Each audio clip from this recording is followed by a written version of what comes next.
and you saw where the game started. Don't make me go on my old man in a rocking chair rant again about underscore CE or SE fucking maps because it had too much fog. It's going to take a little bit of time. We've just moved to a brand new fucking engine and we're in the beta. And the game already feels infinitely better than Source ever did or CSGO in the early stages ever did. And it's not a new game. It is the game built on a new engine to give us more capabilities because we all acknowledge this fucking game is great.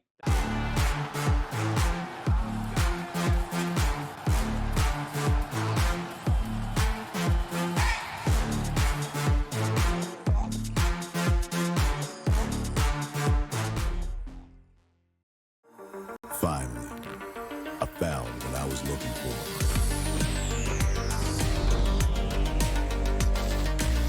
Now that my search is over, it's gonna be a tough choice. But fortunately, no need to choose.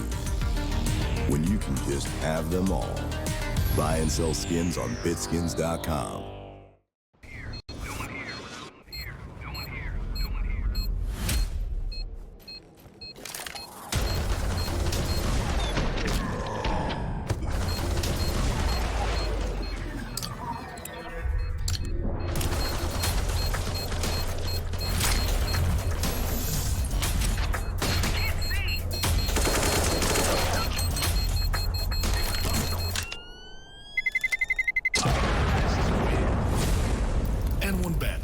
Your bet, your game.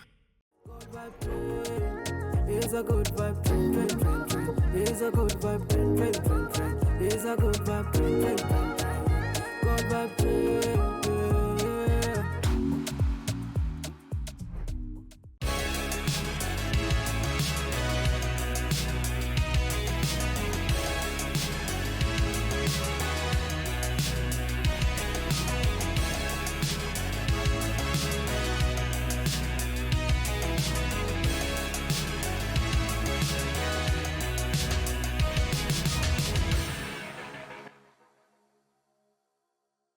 Ladies and gentlemen, boys and girls, Counter-Strike fans across the globe, welcome back to another episode of HLTV Confirmed. We don't do episode numbers or seasons anymore, and I, for one, am very happy about that because I've lost count many time ago. Now, quick shout out to the sponsor, SteelSeries. They have this awesome headset I got on my head right here. If I park or move like this, maybe you can see, but behind me, that's a whole bunch of SteelSeries gear right there.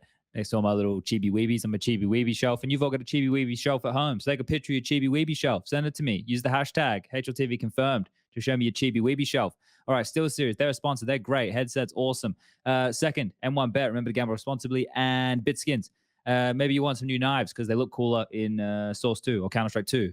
Speaking of 2, we're going to talk about a lot of things tonight. I've got more than 2 opinions here this evening. There's a lot of opinions. There's going to be more opinions tonight than you've had in a very long time on an episode of HLTV Confirmed. Prof, first opinion, the public opinion, they don't like the ropz article very much, mate. What do you have to say for yourself? I have to say, even though you didn't write it. Go fuck yourself or don't read it. That's my opinion right there. That is an opinion.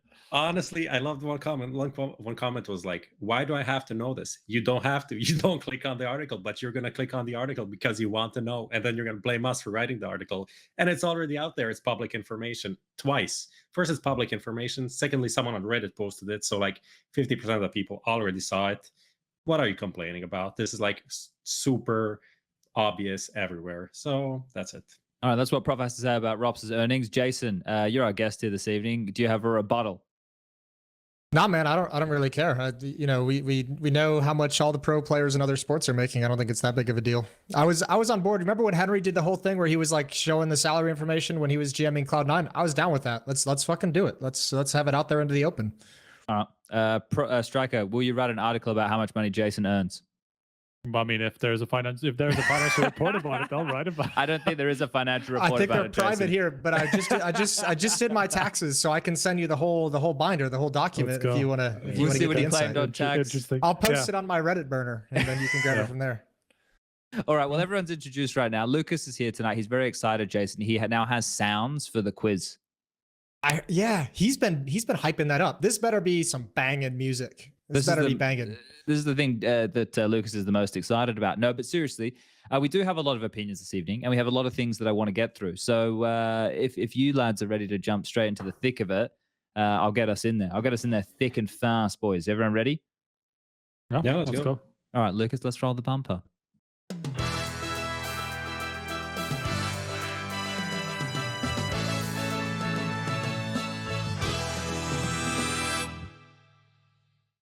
All right, everyone's ready. Everyone's sitting here. We've got Striker, we've got Prof, we've got Lucas pressing buttons, we've got Moses the guest, and we're all here ready to go through the dirty I stuff. have a question though. Yes. The question is for Lucas. Why am I not centered in my box? I feel so annoyed. Just like, yeah, maybe just a bit more. There we go. Thank you. Are you happy now? Yeah. Oh, that's really Lucas, good, just, Lucas. just fuck with him throughout the whole show. Just like Yeah, shift it keep like moving the camera. a pixel or two, like every once in a while. Just shift it a couple to the left. And up and down if you can as well. Yeah. Yeah, get some range of Just motion remove on it, that. just get it, Zoom get it in out. on his Get him eyes. out. All the good stuff. Now, I'm glad we're starting with jokes, and I want to return to a more fun vibe. But we have to get into another fucking serious topic first. I fucking hate the serious topics, man. But this is a man who can't keep his name out of the headlights, whether it's billboards, whether it's court cases, Give me a whether HUNDEN. it's the best team in Denmark. It can't really be stopped. We can't stop talking about HUNDEN. We just can't stop talking about him. Who in the public life, like think about, I don't know, like a pop star or a sporting person who we talk about in the same vein. Who is HUNDEN like comparing to? Kanye Ooh. West. Who? Ooh. That's a bit. You know, I'm not exactly a fan of HUNDEN, but that one goes a bit far as of recently. Who did he Who's say? that? I didn't He hear said it. Kanye. Oh my god! I actually did think about Kanye too first, but I don't think That so. goes a bit harder to paint. Who is that soccer or football Someone player said that Tiger Woods. that Blast brought up onto It's Tiger the thing? But Tiger Woods was doing a lot of Bentner? fucking. It can't be Tiger Woods. What about Bentner, Johnny Lord Depp? Bentner?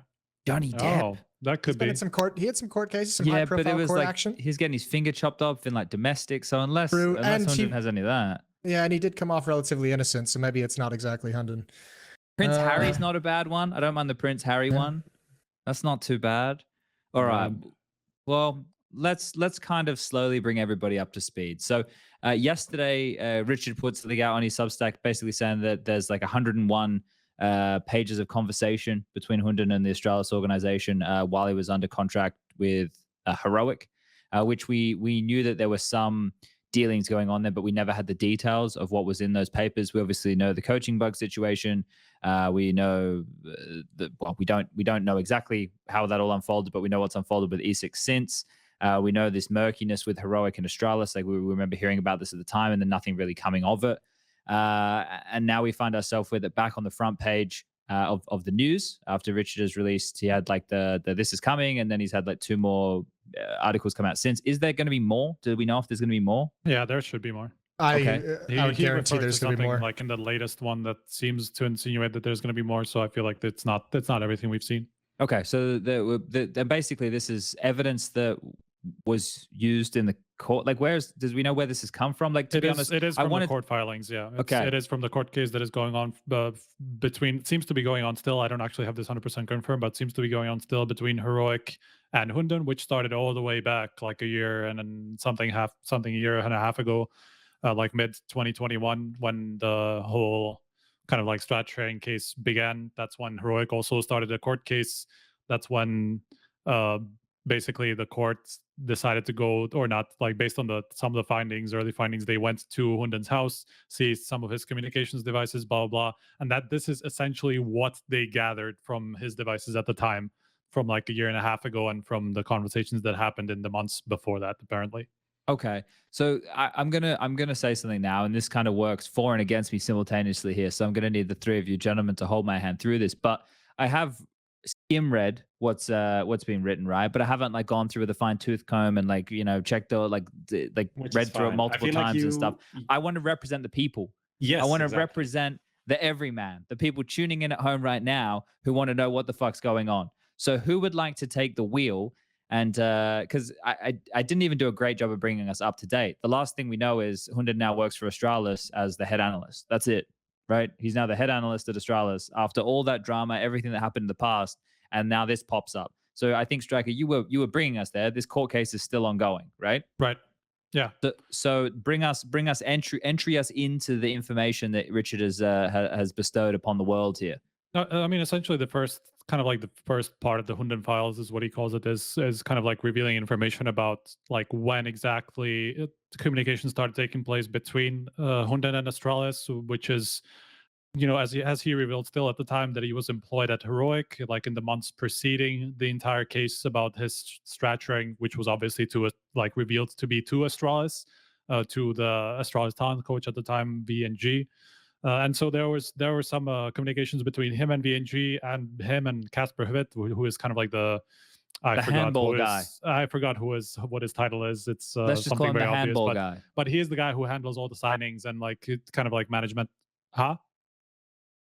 Isn't he like the sporting director? Sport director. There you go. But Yeah, Lucas, just confirmed, he is the handball guy, right? Yes, He is the handball guy. It's important that we get that right. He's the handball guy. All But right. Sorry, essentially, Striker. what Hunden revealed, what Richard Lewis revealed was that Hunden already signed a contract with Astralis about 3 months before the strat sharing case happened. It was like April 2021, and the strat sharing happened like just before Cologne, which was like July 2021. Didn't we like theorize this like when we were talking about like wouldn't it be wild if like Hunden, if they were helping Hunden get out of his contract? Like, didn't we like? I mean, this was kind of insinuated already at the time that there was a lot of talks between them, and it was fairly clear that there was some obvious intent, to join at the time, even though it wasn't necessarily 100% obvious that he signed anything or anything like that. But it was relatively clear that there were at least talks, and that they had like some legitimate intent on it was forces. The most obvious little conspiracy theory at the time. Like it wasn't even hidden. It was like the blatant one out there in the open that it was easy to latch onto. Which makes it the most upsetting. Yeah, I know. It's like, come on, guys, do a little bit of a better job. Yeah. If I can add on to this, like, just you can correct me if I'm wrong. Theoretically, like signing a contract while you're contracted to another team is not like the end of the world, because like we had Tag signing a contract with Astralis while being contracted with not Heroic, whatever it was before they were supposed to join FP. It was a Heroic, actually. The problem is if the team that you're contracted with doesn't know that you're signing with someone else. That's kind of the fucked up part. And it seems like Heroic were not aware that these talks were happening and that he signed with Astralis. Like, and he was still like, actually, if I remember from the article, it's like March when he signed. It was like at the beginning of April when it was actually signed from both sides, I think was the exact timing. So he spent like 2 more months working with Heroic completely fine. There's no problems during that period, more or less, from what we know. But he was already signed for Astralis. And Heroic had no idea about this. That is the really fucked up part of that's the scummy thing. part of it, right? Yeah. But and it goes for both Heroic, not for Hunden and Astralis. Like how do you think this is okay to not like share this information with the team he's with right now? I don't know if this is here nor there, right? But this is still a question. Is this legal? And is that why we're in the court case now? Because we're discussing those matters? Is that exactly what's kind of trying to be determined here? I think the court case is more related to the leaking of the strategy documents to the Astralis side of things. This is just like establishing, I think, like the history of all the communications involved between the two organizations. So I don't think they're suing him in any way for like signing the contract, but this is just kind of establishing what the timeline of events was leading to this point, leading to where, showing like why he might have, leaked these documents to Astralis, and that saying like, oh, he had this signed contract with Astralis while he was working for Heroic. This shows that, here's the incentive for him to have shared these strategic documents to the other party. Yeah, I mean, at this point, I think it is kind of key to outline that it is kind of circumstantial at this point, and there's nothing that actually shows to me that was the case. A lot of it is kind of like him talking, but not necessarily about any sort of details specifically about like what Heroic is doing or anything that would actually harm Heroic in any way. Like there was the second part from but there's other ways to communicate, right? For example, like this is the thing. I mean, we only see some like messaging essentially is the entire thing that we can see. So and there's applied nefarious intent with this in the sense that like, well, we can only assume, especially considering this guy's track record, that the worst is going to happen. That's what happens with people, right? Don't you? I think it's pretty fucking damning for like common sense logic, which might not apply to like the legality angle of it. But when you look at these texts in the context of what's going on, I think it's pretty obvious. I just don't know if legally it's all going to stick once you get into a courtroom. Yeah, because like the way I look at this, just from the very rudimentary understanding I have of the base level that we're talking about here, I want to get into more of it, but it's like well, we already know that this guy's made some scummy decisions. So I would immediately, now he lives in that category of somebody who's more likely to make scummy decisions than somebody who hasn't. So he's already found himself, like, most people immediately are going to think that he did the most fucked up thing. And that's where I'm placing him in my mind. Like, you don't get the benefit of the doubt anymore once you choose he to did the do most something like that. he did the most fucked up thing you could do at every step of this situation. Like literally if you walk through this, like and do like an option list at every point where he had to make a decision, every single decision was the scummiest one. Like if this was a video game, like an RPG where you get to pick options of what your character is going to do, he was going down the road of like pure scumbag. That's So what he's he doing wanted like his a Jay Cranny villain arc. Yeah, it's wild. Like it's actually super impressive. What a reference. Man. That's such a reference game right there. Like, come on, guys. Come on, chat. Give me some of that. Give me some of that, chat. Come on now. Come on, man. That was pretty good. I just wanted to add, like, what Striker was referencing or talking about, like the whole circumstantial angle is you do have someone in your family that's like a lawyer or something.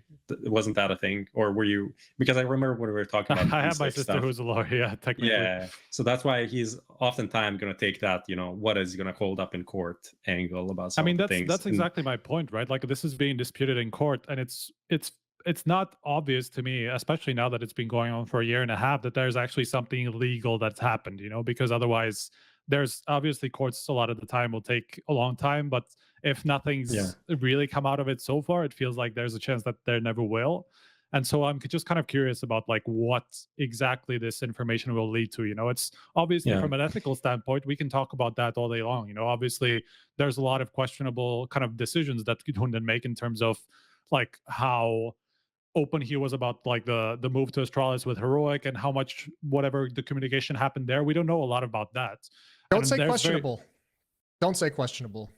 They're not questionable. The thing is, like, a lot of they were all scummy. The problem is, like, a lot of it we don't know, right? Like, what actually was communicated behind the scenes. We can only speak to like what Heroic have said, what HUNDEN has said, because not a lot has actually been shared from the communication between Heroic and HUNDEN, rather only between Astralis and HUNDEN. And from the Astralis and HUNDEN part, I don't think that there's much to say that he like specifically said something that would harm Heroic from what we've seen so far. You know, I'm still reserving kind of judgment about like how much harm there was done to Heroic in that way, because of like there's obviously a lot more communication to be had out of this, and I'm curious what else is that going to include. And I think even the second article that Richard wrote even kind of mentions that they were able to show, because I'm assuming this was like a Google Documents link, and you obviously get to see the history of who accessed it and who looked at it and when and how long they were on it and all that jazz. And it showed that, you know, the guy he sent it to, the assistant coach, hadn't even looked at the document. And that's why I was saying it didn't do harm, because so like, there's no damages. Okay. But yeah, I think the other part is like, okay, there's a court filing going on, and that is one thing. But the other thing is, and this is something that Richard pointed out in the article, which I was alluding to when this was originally going on, is like, how is Astralis not getting a look in for this whole thing, right? They were kind of left out there, like, oh, they didn't open the thing, therefore they are completely free. But obviously there was more talking going on, that in some way they had to play some part in something that is not completely perfect, essentially. Like someone needs to look in as a ESL partner team, Blast partner team, what were they actually doing as a, you know, a competitive sporting organization, and is this a thing that is okay, right? Because it's it is bordering on like corporate espionage and stuff like this. And we had this happen in like Formula One and other sports where people have gone too far in terms of, you know, trying to get a competitive edge. And I think, there's definitely, I feel like this part, like signing a coach from a rival from your own country and not disclosing that with that team, that's also that definitely gives off bad vibes. Like there's no question about it. So now the question is, how do you really define this? Do you sanction it? But I think it needs to be addressed from, you know, ESL and Blast. Essentially, but that's who enforces because this? That's the. Is it just a legal matter though now? What part do you have an issue with as well? Like you have an issue with Astralis signing a coach from a rival team and not disclosing it with that team. It's like doing it without their back, right? Oh, They are then pulling him into a conflict of interest. They are playing a part in this. I see what you're saying. I think it's also kind of. I think there's. I would have to recheck this 100%. But for example, in the Louvre agreement, I've heard some references made to it not being allowed to do anything like this. As much as in Counter-Strike as a whole, we don't necessarily care about it. We don't have like a riot structure that will just say you cannot speak to anybody behind your backs. Imagine in Louvre agreement, this actually is outlined. So Astralis is a partner team. As much as Heroic might not have been at the time, you know. Yeah, they weren't at the time. But just like Moses, imagine, I don't know, imagine FaZe signing Simple and Navi not knowing this, and they're playing like 2 tournaments in the meantime. Do you think that is okay? Like, that doesn't make any sense. No, but I would put that responsibility on Simple, or in this case on Hunden. Like, I don't necessarily see the issue from the organizational standpoint. I think it's entirely fair, and I think it's even a fair strategy to go after someone you think is valuable with a rival team and take that valuable resource away from them and bring it to yourself. I feel like it's fine to sign them, but when you sign, it needs to be disclosed. I think the fact that this got this deep into the conversation in terms of where they're actually exchanging contracts while he's contracted to Heroic is a bit far. But again, I would place that on Hunden, and I wouldn't place it on Astralis unless there's language in the Louvre agreement contracts that say they have to. But I don't know what that contract says. Anti-poaching laws or anything in CSGO, so you can approach whoever you want and you can start talks. But I feel like at the point where you sign someone, there should be, everyone should feel some responsibility to do that. I mean, I would say there's so many other things to tag Astralis for that one just falls so far down the list. Like, I mean, the fact that they even went through with it after everything he did is like, I think that's scummy. Like, I think that's dirty. Down bad they were though, right? Yeah, like as an org from where they were. And the thing that bothers me now is like my mind is just like racing. It's like, well, did they tell him to have this breach like of the Google Drive, knowing that it would trigger his contract potentially being terminated so that they could get him earlier? Like, I start to. I mean, there was some reference to at least like Astralis assisting in some way in getting him lawyers to be able to get out of his contract with Heroic, but that might have just been like a normal legal thing. It doesn't seem like there's anything as nefarious as that. At least not in the communications. It doesn't seem like that there's been any reference to like Astralis actually telling him to do this. He also did take like sick leave for like 3 weeks or something. If you remember Cadian, what he was sharing, that was when Moses was on and Cadian jumped on confirmed like 2 years ago. He was like just kind of I'm sick for a week, and then that's like 2 weeks, and then it's 3 weeks, and then it's like, okay, something's going on, right? And that is kind of almost normal tactic when you leave a team now, regardless of being a coach or a player or whatever. You just like bench yourself. But this was maybe a bit more, hidden and nefarious, however you want to describe it. I mean, that just speaks to his character, right? That's such a bitch move to that's just such a bitch move way to start trying to get out of a contract, right? Is to like be like the miserable employee that they just have to eventually let you out of your contract because you're just dragging them down. What is this, Lucas, here that you've posted this text? What is if you breach your duty of loyalty, you may risk receiving a warning, being met with with compensation claim, being terminated, or in the worst case, being expelled. Where is this from? The article? Expelled from what? It says we have duty of loyalty in Denmark. It's like by common law practice. I missed the again, topic. I don't really have an acting opinion against here. your employer rights. Oh, okay. I mean, in Denmark, that is the question. That is the entire question, right? Like the entire thing that is still being kind of uncovered and questioned is like what exactly was shared in those documents and how much exactly is that against the law or against ethics, blah, blah, blah, all that stuff, right? Because a lot of like ESIG hasn't said exactly so much about what was in those documents and why it was so important. Like we've only heard fairly vague references to that, right? And to be fair, like this new information from Richard doesn't necessarily share much into that either. The only screenshot we saw that was kind of referenced to as if it was in that like the Google Drive was actually in relation to like Astralis talent, that didn't have anything to do with the main team or Heroic or how the two interact or like any sort of anti-strat material to that sense, So I'm curious about like what else shows what was actually in those. That's what I want to know, because we've been trying to get to this information for so long because ESIG didn't want to say. Nobody from Heroic obviously said what they thought was important in those documents, but nobody necessarily showed any real evidence, And ESIG were even apparently shown by Heroic, So there's a lot that we don't know about specifics about that Ghoul drive, you know. So I was just waiting for this to uncover a part of that.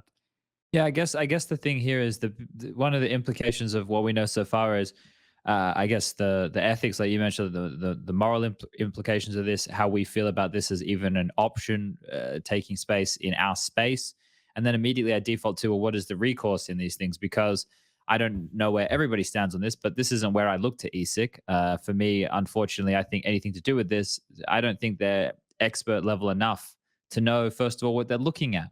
Right, as far as Counter-Strike strategies, I look, and I'm not even going to get into what was or wasn't shared or whatever. I just don't think ESIC should be the body determining that. That's the conclusion No, I mean, I've not come at this to. point. I mean, I think that the fucking trust has been destroyed, and They that can aspect. stick to the match fixing shit, right? Like, and Maybe you know, and we can hear about it in 5 years' time. I know, but that's the problem, right? But like, they can there's no stick to trust that there. shit. Anything like actually Counter-Strike core related is where hardcores know what we're talking about, right? People who actually understand the Counter-Strike language. What in the lexicon of information being conveyed from team A to team B, you know, may actually be a breach. Because at the time, wasn't it like quoted that HUNDEN said that was in like the faith of like sparring? That's why it was shared, right? Like, which, like, for me, hearing that, I've never been a coach, but No, you would never do that. fucking You wouldn't sharing any right. of my. I would talk like game theory with people, like about approaching certain things or why would you make this decision. But in terms of an entire philosophy of how you approach the game for a team, especially in the year like 2021, that's fucking insane. Like, we're talking big But boy that's the problem. Like, is how much? Like, what is that exactly? Like, what? Like, we've heard anti-strat from HUNDEN. We've heard kind of like sensitive strategy material that has to do with our reactions to Astralis, like, but we haven't seen it. That's the problem.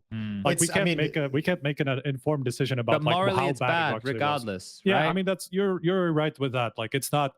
It definitely doesn't comply with, especially under the context. That is the problem. That is 100% what Richard is trying to show. Under the context of Richard moving organizations from one place to the other, doing that, sharing any sort of information, specifically information with the other team while you're still employed by the first, is obviously, at the very least, ethically wrong, right? That is 100% what is the case. Like, there's no questioning about that. Question is, how much blowback can there be from that? So then, okay, so we're at the point we're at right now.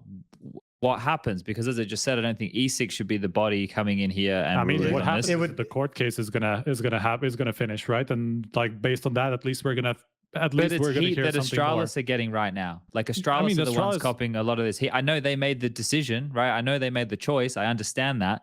But like, this wasn't front and center in this way with the 101 pages of fucking conversation before, right? As far they as were I in control understand before. As far as I understand it, there's potentially, like, also Astralis is being looked into at the moment from kind of like the behind the scenes side as well. So we'll see about how much, like, there's going to be any sort of heat in terms of that. I don't think Richard has anything to do with that specifically and this like series of articles, but I think that's something that's happening in the background as well.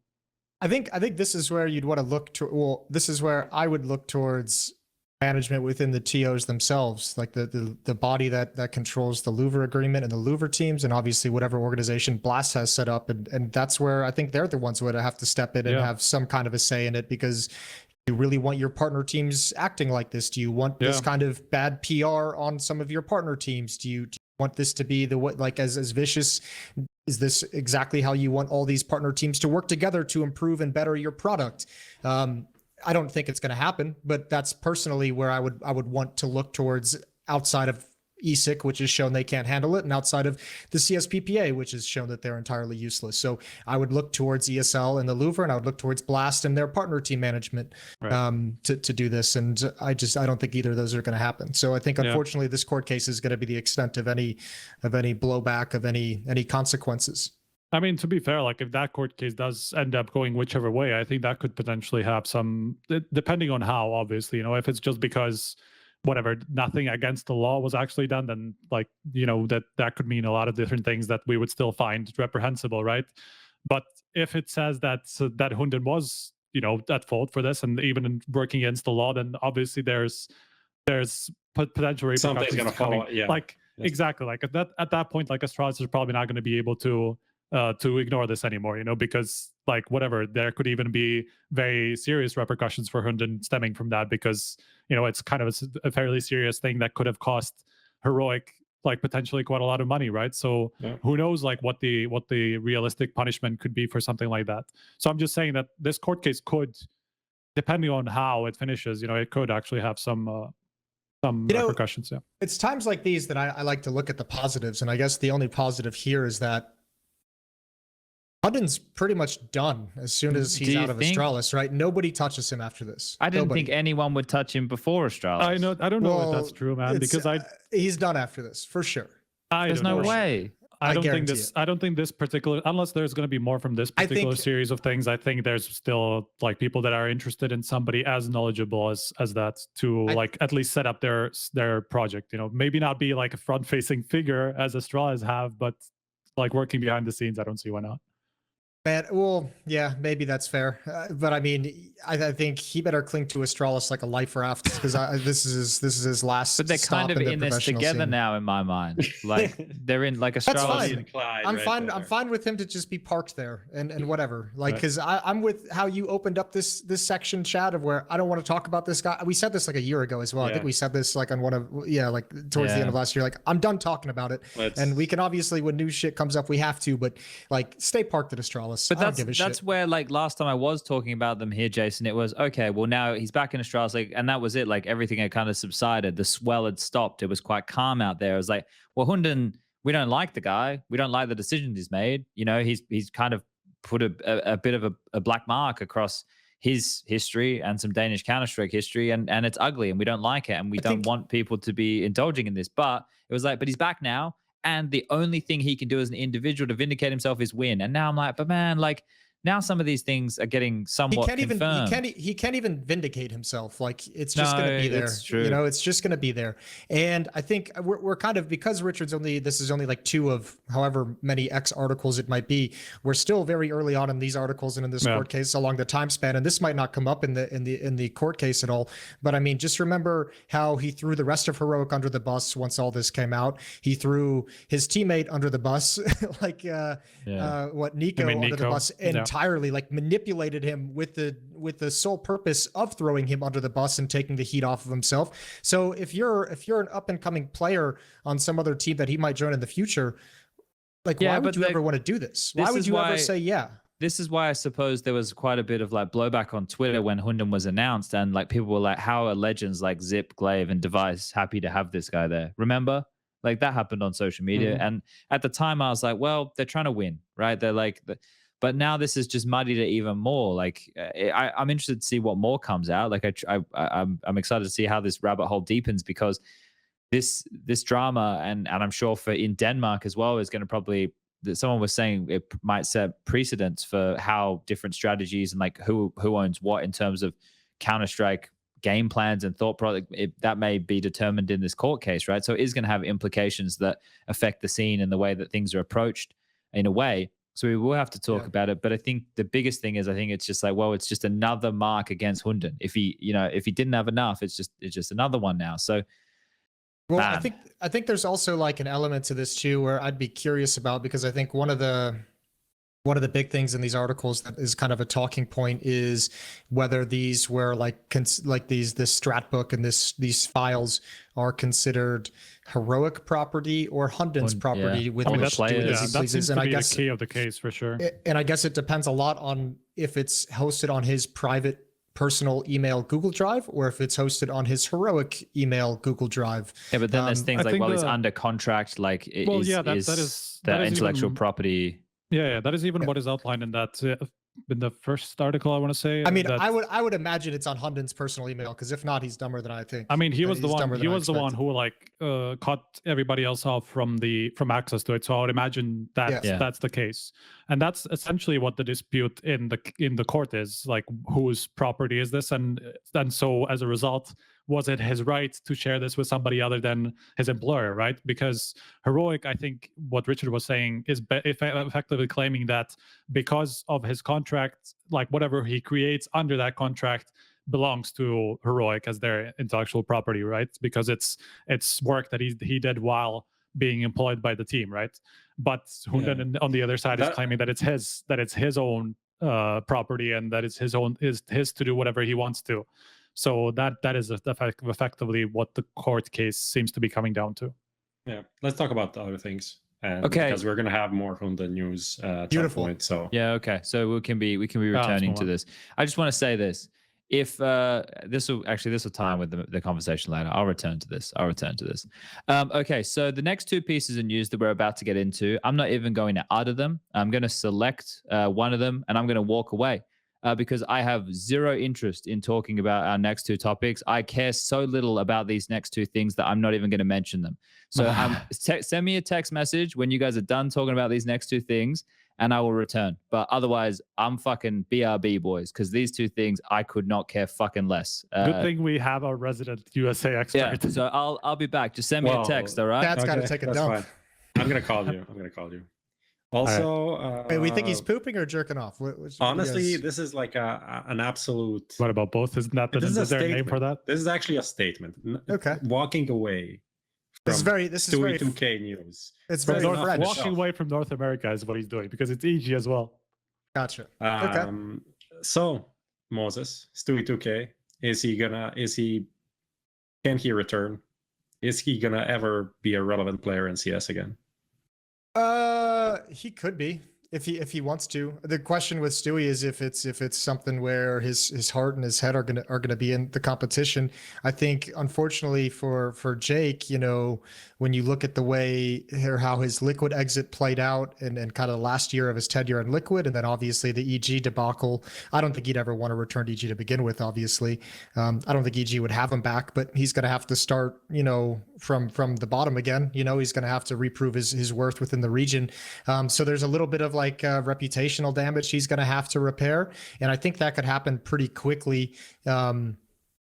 If, you know, his heart is in it, and if he shows the community in the North American scene that he wants to be here and that he's going to bust his ass and he's going to work really hard, and if he brings up another, you know, lower end team and raises their level and raises their competitiveness on the world scale, I think like the hatred is gonna turn right back around on him. And look, he's someone who's no stranger to being you know, a little controversial, controversial. And remember at the start of his career, he was pretty much despised when he first started in Cloud9, which was a pretty impressive considering he became one of the all-time favorite North American players, you know, ever.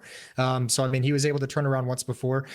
Was it Thorin who said like he was the most loved and got turned into the most hated player? I think I saw a tweet from it. Might not have been Thorin, but I'm pretty sure it was Thorin who said that today. And I have to agree. And he even said that like that both were exaggerated, and I have to agree with both actually at this point, because at some point, you know, he was hailed as like the city savior, right? And obviously for a time there was a lot of success, you know, but there were a lot of other players who were like part of that success, like Legion Naf, you know, some of these people who were like very key to these runs, you know, and things like that.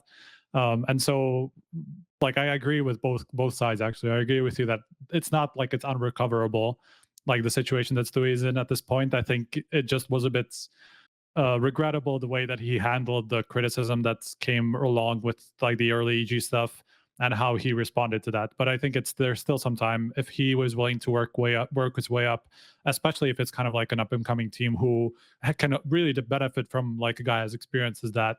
Then I think there's a way. Especially in NA where there's not a lot of talent, right? That's his saving grace. Like he can get that, you know, foot in the door quite easily and then prove that he's worth it. But I don't see it happening, man. I really don't. I mean, look, I have no reason to think that it would happen anytime soon, and it's all going to be down to his mentality and his attitude. Those like, I know people towards the end of his career wasn't necessarily playing well individually, and there's I think a lot of factors that went into that. A lot of factors on that Liquid team when I was there that kind of contributed to everyone doing worse on an individual level. But for Jake, it was his mentality and his attitude were just in the wrong place to be a leader of a team. And I think that really kind of hurt him. And I think he felt a little bit burnt out from the competitive aspect of things, which everyone did at that time, considering the strain that North American teams were put under towards the end of COVID. So, I mean, a lot of it just depends on where he's going to be mentally if he chooses to make that comeback happen. I guess the landmine that I would want him to avoid would be, you know, don't make the decision strictly because you miss being competitive in something. You know, as far as I know, he's not competing on some high-end Valorant team at the moment. He's mostly focusing on streaming. I could be wrong on that because I don't follow the Valorant scene all that much. But I mean, if he makes the decision to come back, it better be that he wants to be competitive in Counter-Strike and he wants to become a very good Counter-Strike player and be on a very good Counter-Strike team. It can't just be, I miss competition, so I'm going to go back to CS. And as soon as his mentality, I get, right? Yeah. And as soon as his mentality and attitude are online, Jake's a very special talent and unique talent within Counter-Strike, and I got to see it firsthand, and I think a lot of us got to see it firsthand in his career with the way that he played and the way he changed teams. He just lost some of that uniqueness to him towards the end of his road. Yeah, I mean that's kind of the problem. The problem is that his attitude doesn't seem like it changed based on the reactions. Like, of course, the community reaction to his, like, I'm going to come back, I never left, blah, blah, is going to be negative because his last impressions were quite negative. Nothing changed since then. And the thing that annoys me, honestly, is that he's not owning up to any of the mistakes. He's not like, I understand why you hate me. It's because of these things that I did, which maybe weren't the best decisions. Maybe I didn't act the best way. It seems like, yeah, I was always here up. Like, it didn't really seem like he was, it really did seem like he was done with CS completely. And some of the things that he said were like the classic things, like the CS community is like any community. They're going to remember if you talk shit. And you just need to, be humble, eat a humble pie, and then people are going to take you back. And a lot of players went through this, but I think the way he responded to the response kind of shows that he's still not in the right mind space to make the return. And that's kind of it. Yeah, maybe. Next topic. Let's go. EG. What, did you want to say something important, Moses? We didn't want to cut you off.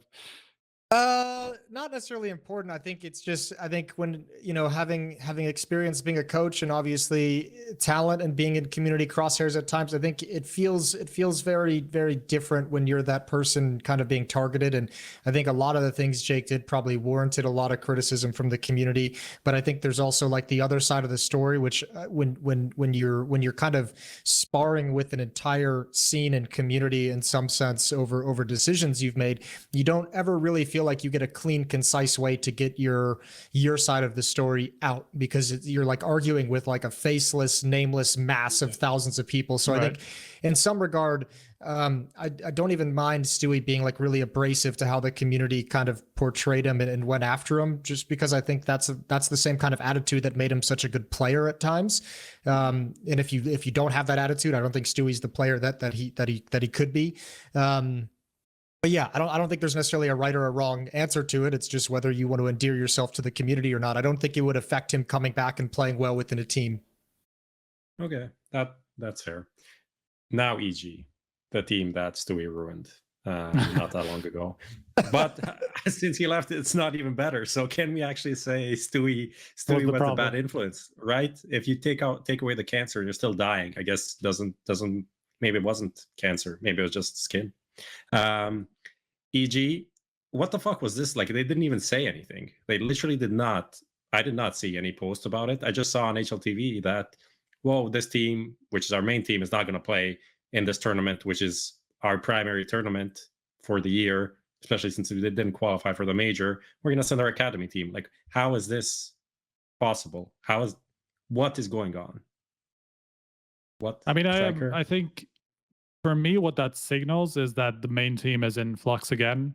And so they don't want somebody who's in flux to play a tournament as important as that, and would rather play somebody who's actually going to benefit from it and like potentially do something with it, rather than just a broken team that's maybe going to go through changes the next month or whatever it is going to be. There's been some reporting on, I think, Refresh, there being some interest. And so if that's happening, I can at least understand the points behind it. You might as well could have had the main team with like whatever player you want best out of your secondary team filling in, whatever, and just like giving him an opportunity this way. But same way you can just give your academy team, whatever you want to call it, an actual chance to compete as a whole. Doesn't it warrant some, like, I don't know, response or like from Blast TV? I mean, that is another question of this, but from EG as well. Like, you can't just like, it's like almost like a Scooby-Doo episode. It's like we're sending the team and then they take off the masks. It's like also like EG players, but worse. It's a very weird approach. Like, I've never seen this happen in a tournament to be like, oh yeah. And actually, EG did this before as well. Was the Lisa tournament, I think, when they sent their Pinnacle PCC? No, it was, I think, or was it at least something like that? I don't know. It just feels kind of underwhelming from org perspective, but yeah, nothing surprising. In terms of fans, especially, right? Like if you're expecting EG to play, you're kind of expecting the best that they've got, but that's not going to play, you know. But that is what comes with being a fan of EG at this point, I suppose. When the best you've got is last place, and then you send in an academy team that's going to be getting last place. Yeah, maybe it doesn't matter. Cool. I think it's just sad. First of all, obviously EG are not in a great place. Then they send the academy team when the blast circuit is already very close. Then it would be a good opportunity to have like any other team competing there that, you know, earned their spot, or that, you know, are competitive enough that can do damage in this circuit. So it's, I don't know, altogether it just stinks. I think that's the best word to say.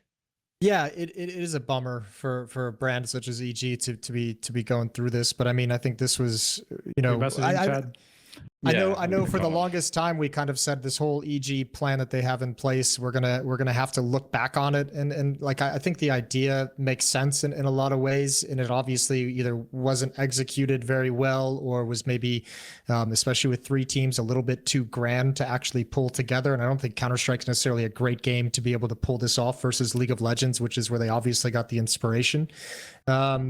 But yeah, I think this just is the main. They're trying to figure out where they're going to go with the main roster, and I think if you look at it, if you look at them bringing in Neil in a while back, and then if you look at them bringing like the reports of them looking at Refresh and talking with Refresh, I would be surprised if this team isn't retooling to have a European roster as their main one. And I don't know, like I think that's the end game of where the NA scene is right now, is where all these teams that have historically been in the North American region, I think they're going to start having to retool towards Europe unless we can turn this region around in some meaningful way, because there's no value here for organizations in Counter-Strike. And that's kind of where, for me personally, I'm just hoping, you know, CS2 is going to be that shot in the arm that has some renewed put some renewed interest into the North American scene. But yeah, I don't know. I don't really have an opinion on this one. It's whatever. You know, like, until EG figure out exactly what's going on and until they can show some consistent improvement, it's just really like it's not even really a conversation. I think it's, if anything, I think it's a little bit weird. And I think Snappy had a good tweet on it, and Snappy's been the one who's been mostly critical of how hard it is as a non-partner team within Blast Circuit. This is just a very odd way to operate your circuit if you're Blast. And I think that's where I kind of, and I guess you kind of have to do it if you're Blast, considering EG is one of your partner teams, but it does just feel off for some reason. But I don't really know the answer because I'm not involved in those conversations. So yeah, I mean, but that's a conversation that like we were supposed to have already, like whatever it is, 3 EPL seasons ago, when that whole like clause was supposed to enter into effect, where their status would have been under review by the other teams. And I imagine that something like that actually happened, but like nobody actually gave a fuck because they didn't even announce anything about it. It's not that nobody, seem to be a vote about it.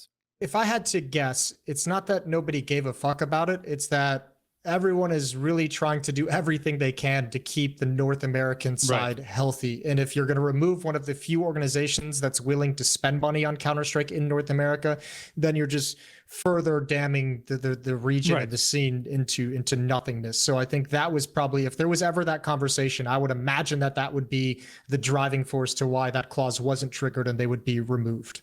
Right. I mean, at least there would have been kind of like an understanding from the community that there was something at least trying to be done, you know, because like holding them to some sort of a standard at all, because they haven't said anything about it, right? Like there was never any communication from the Louvre agreement side or anything like that for Blast side. That's like, this is a team that just hasn't been performing in our circuits, and like we're really trying to get them to do something about it, you know, like nothing at all. Like obviously EG has said that about accountability consistently in the scene. Like with these things, they just don't give a fuck. Well, I mean, we've seen these clauses before too in other different tournaments as well. Like, remember when Flashpoint was around, they had that clause where if their the teams top aren't 20 teams or trying to be whatever. competitive and they're not in the top 20, they're going to pay a fine every single month. And by the time season 2 rolled around, like 5 of their teams didn't even have full rosters. So, I mean, these clauses are all well and good, but I mean, you know, if you don't have the enforcement, if you don't have the enforcement to it, like, what are you going to do? But Louvre obviously is much more established and all that stuff, and like the whole ESL Pro Tour and everything like that. So I think that would have been something that wouldn't have maybe the whole scene as a potentially would have not benefited. But at the same time, like, do we really want a team that just isn't competing at all internationally? And like, are we waiting for 3 years until they're actually going to start to doing something? You know, so that's the problem that has always been there with EG. There you go, Chad. Take it away. Watch the people who don't want to be spoken about get upset because I didn't hang around to talk about them. Watch this. Watch it happen. Watch it happen. Two entities which have... I think it's better for them anyway. Two entities that have made it very, very clear that they don't want people talking about them. I've done exactly that, and watch me be the bad guy. All right, let's get into the next good piece of news. To the whole EG and ESL Pro League situation, I'm sure.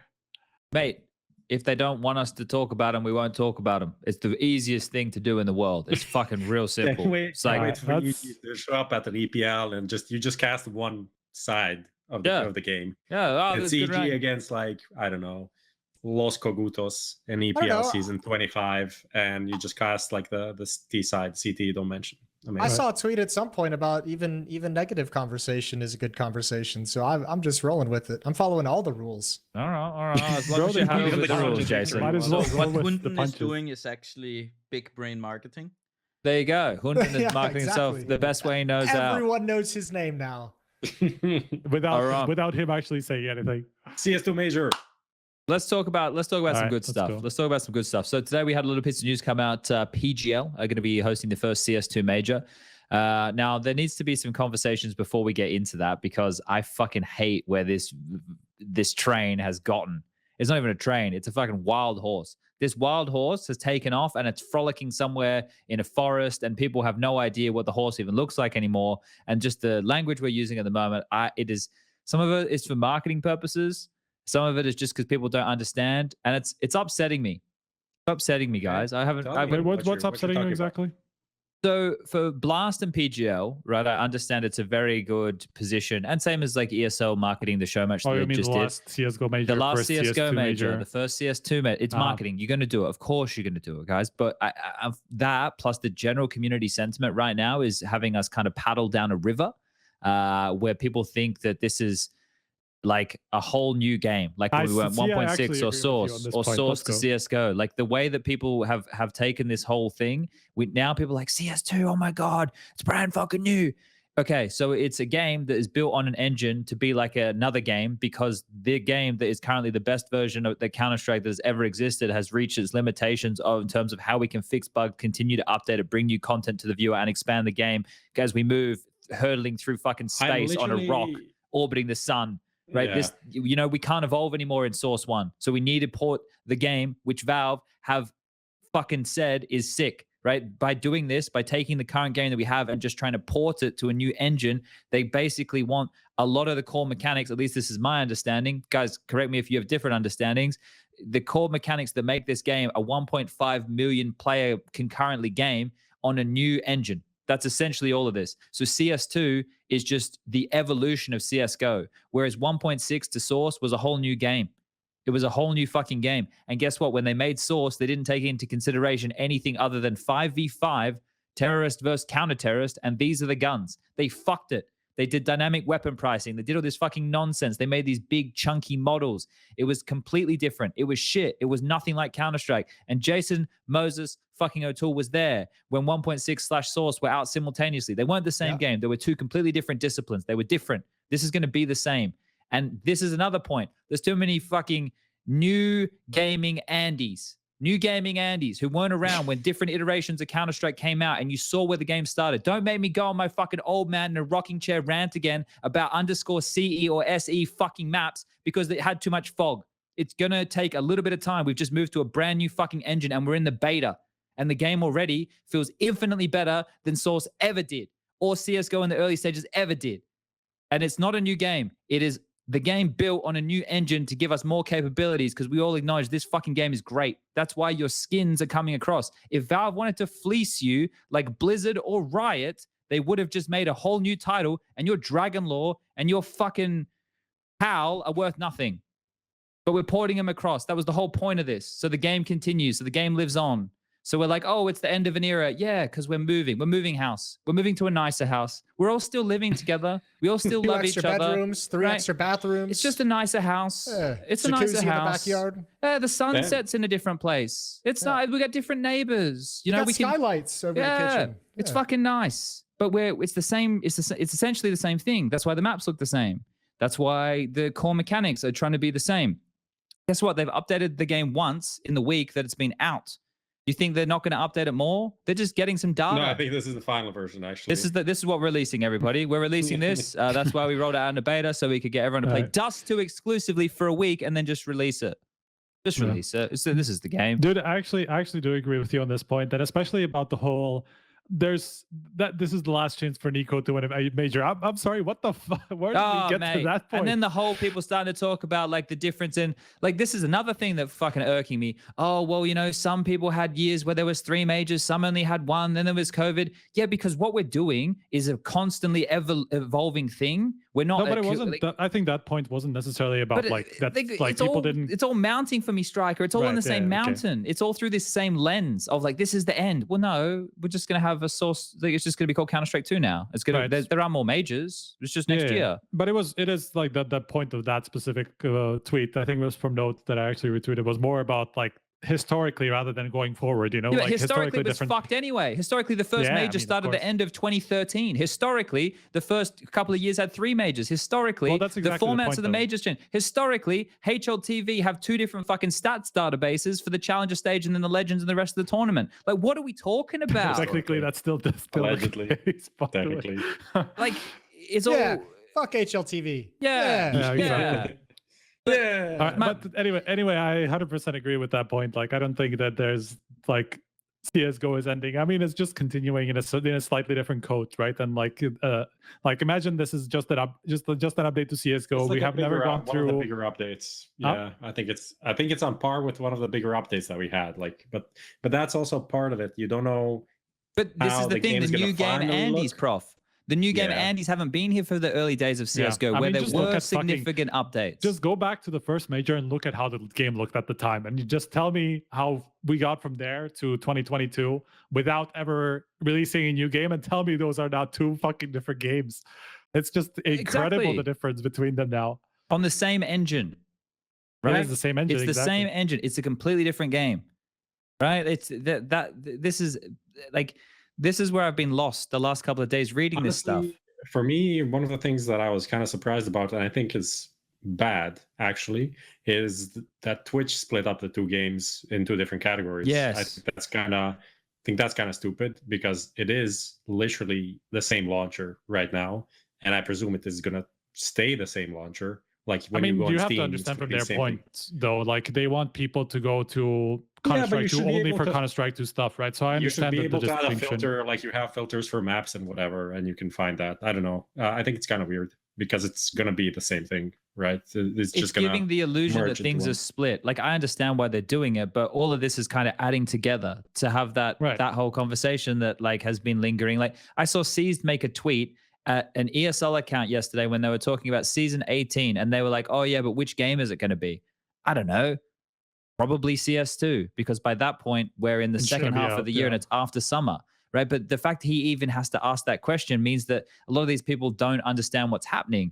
Like, my understanding, and again, maybe I'm wrong, tell me if I'm wrong here, guys, but my understanding of this is eventually one day when this game is ready to be released, the switch will get flicked, and then you load up the game and you don't load up the old version, the Source 1 version anymore. It loads up the Source 2 version. And maybe there'll be a beta client rollback. Like, no, there'll be like a thing where you can pick the different versions and you can roll it back to watch some demos or do this, or maybe they integrate that. I don't know. There'll probably be a way to still like get your hands on it, right? There'll probably still be a legacy way to be able to do it, but I don't think it will be supported in the same way. Like those old, you could jump on it now and you could do it. I can roll it. We have to do it at events because we roll back when updates are out. And I think when that switch is flicked, I think you'll have that Twitch thing solved as well. I don't see any way. I mean, that's handled but then by, the name is just CS2, right? That's the new name. or just make it Or Counter-Strike. just Counter-Strike. Yeah, I mean, Yeah, could be. I mean, I don't even care if it's CS2 or CSGO or CS 1.6. Just make it Counter-Strike. I mean, they have a different category for 1.6. Not that there's anyone significantly streaming on it ever, but I've seen that in the past as well. Or sometimes. But yeah, when the game itself has changed in the actual Steam library, I imagine the Twitch things just get consolidated. I think it's just like I think the biggest issue with it, not issue, but I think what's causing some of this at the moment for you chats over the stress is that it's just a transitional period where everything's kind of, up in the air, because as we know, Valve doesn't come out and like give their line of thinking on everything publicly right out of the gate, which is fine. So I think it's more just this stuff is just kind of, with nobody operating with any kind of concrete information, everyone's kind of speculating, and it's making it feel a little bit more chaotic than it actually will be. What does this say? This is the blurb on the webpage, counterstrike.net/CS2, right? The next era of Counter-Strike begins this summer. Counter-Strike 2 is the largest technical leap forward in Counter-Strike's history, ensuring new features and updates for years to come. All of the game's new features will be revealed when it officially launches this summer, but the road to Counter-Strike 2 begins today as limited tests select for the CSGO players. During this testing period, we'll be evaluating a subset of features to shake out any issues before the worldwide release. Counter-Strike 2 arrives this summer as a free upgrade to CSGO. So build your loadout, hone your skills, and prepare yourself for what's next. Doesn't that bit there, that it's a free upgrade? Yeah, like, definitely has the vibe. I liked with the terminology you used, Striker, was the fact that it's a fresh coat of paint, right? Like we built a new, we've taken our car to DMX, right? And X is that the guy that did the Pimp My Ride? Was it DMX who was doing the Pimp My Ride stuff? Exhibit. That was Exhibit. We're putting Counter-Strike in Counter-Strike so you can play more Counter-Strike. That's what we're doing right now.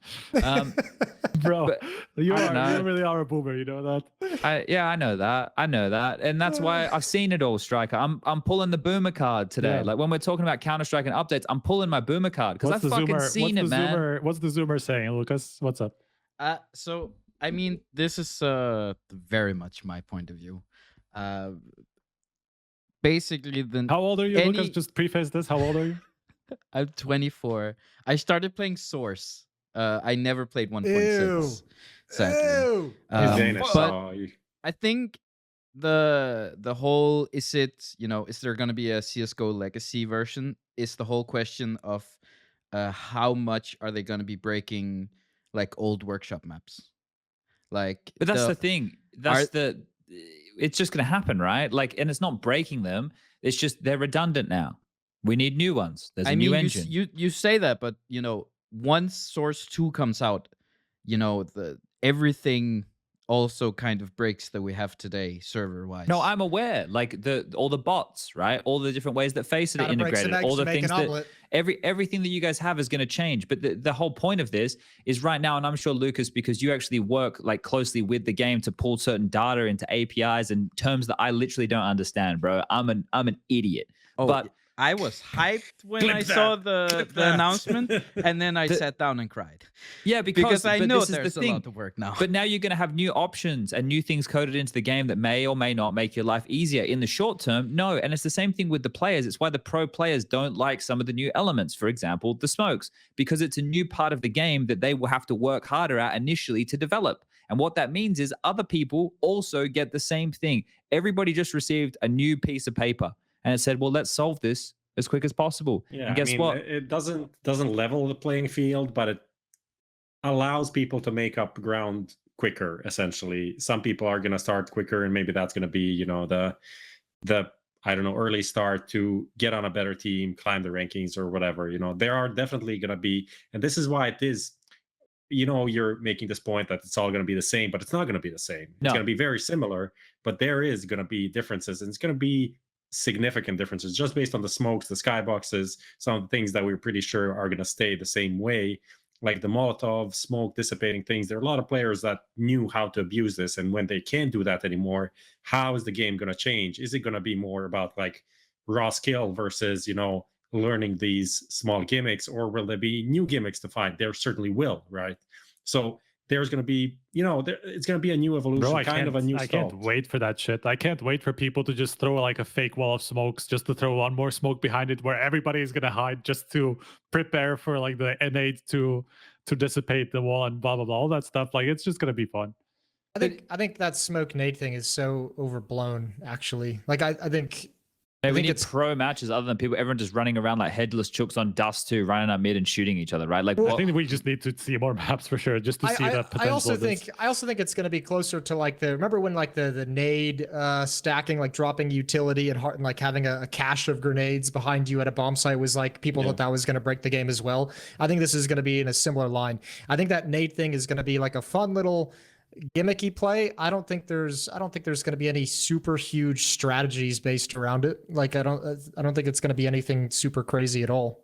I mean, it could just be like really quick moves as CT, where you throw down a smoke in a key area and then you're just going to need it to check information behind it, things like that, where you're just going to use it for info a lot of the time. But that's the thing too, is like, I mean, there's no guarantee that even like, I mean, depending on how you want to use the nade into the smoke, right? You can use it to blow up through a defensive smoke to get out of a choke point. That's not as effective as I think people realize, considering it's like 2 seconds and you probably want to keep some space with the nade. I think it is kind of a long time at the moment because it's like 3 seconds. And I feel like that's going to be adjusted a little bit maybe. Yeah. There'll be debate for it to be addressed, but first of all, we need to see it in maps that are in the active duty pool right now on how teams are approaching the game, right? So let's just say, because what's going to happen is you're going to pick up, and this is what I hope happens, people are going to pick up where they are now and go, okay, I still need to like have the same type of movements, even though movement feels a little bit different, or aiming feels a little bit different in these regards, but jiggle peaks are still going to be important, or the way that I move around the corner, this, that, or the other. Flashing from my teammates is still very important. Setting up smoke walls, setting up like executes, right? But it's all just going to be slightly different. But the thing that I do want to drill into this, because the game isn't perfect. This is the reason I'm saying all the things I'm saying, is because right now we're in the beta. Anybody who has access to it, and if you come past a bug, it's your responsibility, I believe, as a beta tester. If you want things to be fixed, it's up to you to point these things out, right? That's your responsibility as someone who's getting the chance to test the game. If you come across people who are cheating already, because there's people fucking spin botting already. You wouldn't fucking believe it. Really? We were playing against them today, but their cheats are so rudimentary and bad that if you rush them in a pack, they can't shoot all of you at once. So we were able to win because they only had 3 players on their team. So we would just rush and they could only kill like 2 of us and then we'd kill the rest of them. It was fucking wild. Imagine wasting beta access on a fucking... Yeah, but they'd be making the cheat to then sell it, right? So like I understand what they're doing. And we just BM'd the fuck out of them the whole time. It was great. But the game has a lot of things that need to be updated, right? Like the movement feels a little bit off. I feel the spraying feels a little bit odd. I don't like the lack of customization in the HUD. I went back and looked at 1.6 and then CSGO HUD, and I'm like, for 20 years of my life, I have looked bottom left to know if I am in danger. Now I have to look straight down. And sure, maybe some research, right? And I know what you're going to say, Jason, but fuck that. We're going to make some noise. We're going to make some noise up in this bitch because we need to get some stuff out there, Jason. They can't do this. They can't put the fucking handcuffs on us, Jason. No. I want my HP and I want my armor in the bottom left. I'm just going to tell you what the argument you have to make is, because I asked him about this as well when we were because I was doing the same thing. I was like looking for my information where I'm used to it being for so long and it's not there. And I was getting confused when we were playtesting.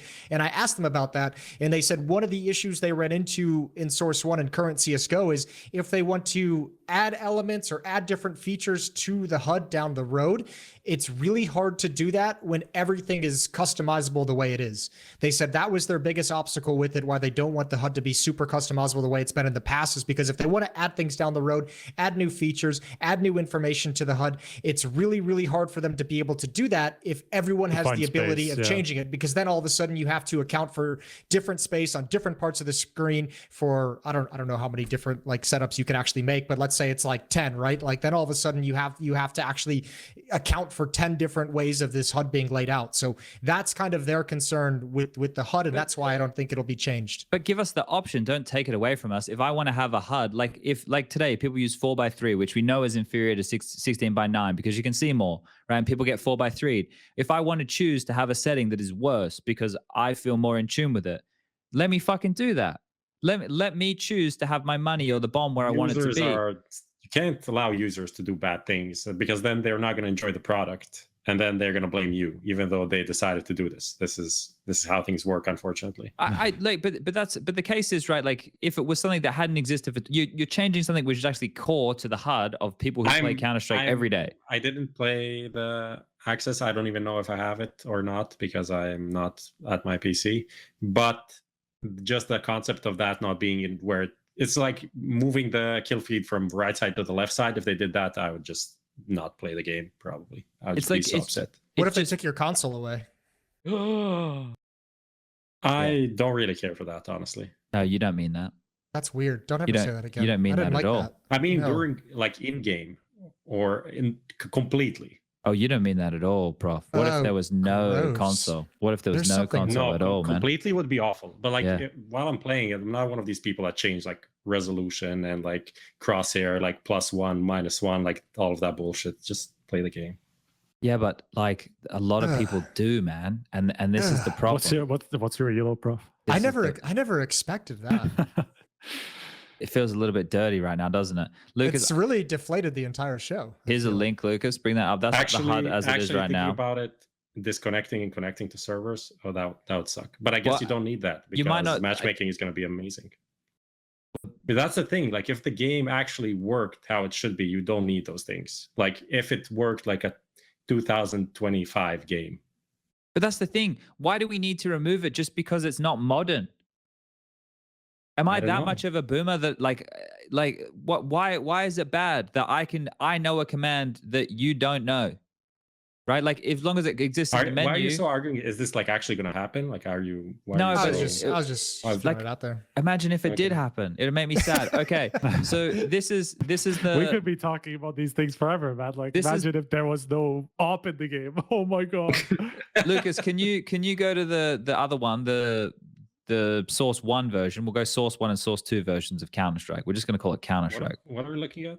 Okay, so this is the HUD right now. So the money in the HUD right now, under the radar on the left. See that? Yeah, Under the yeah, radar. that's nice. And then on the I like left, that. look how noticeable I can tell what my thing is. It's big and it says 100.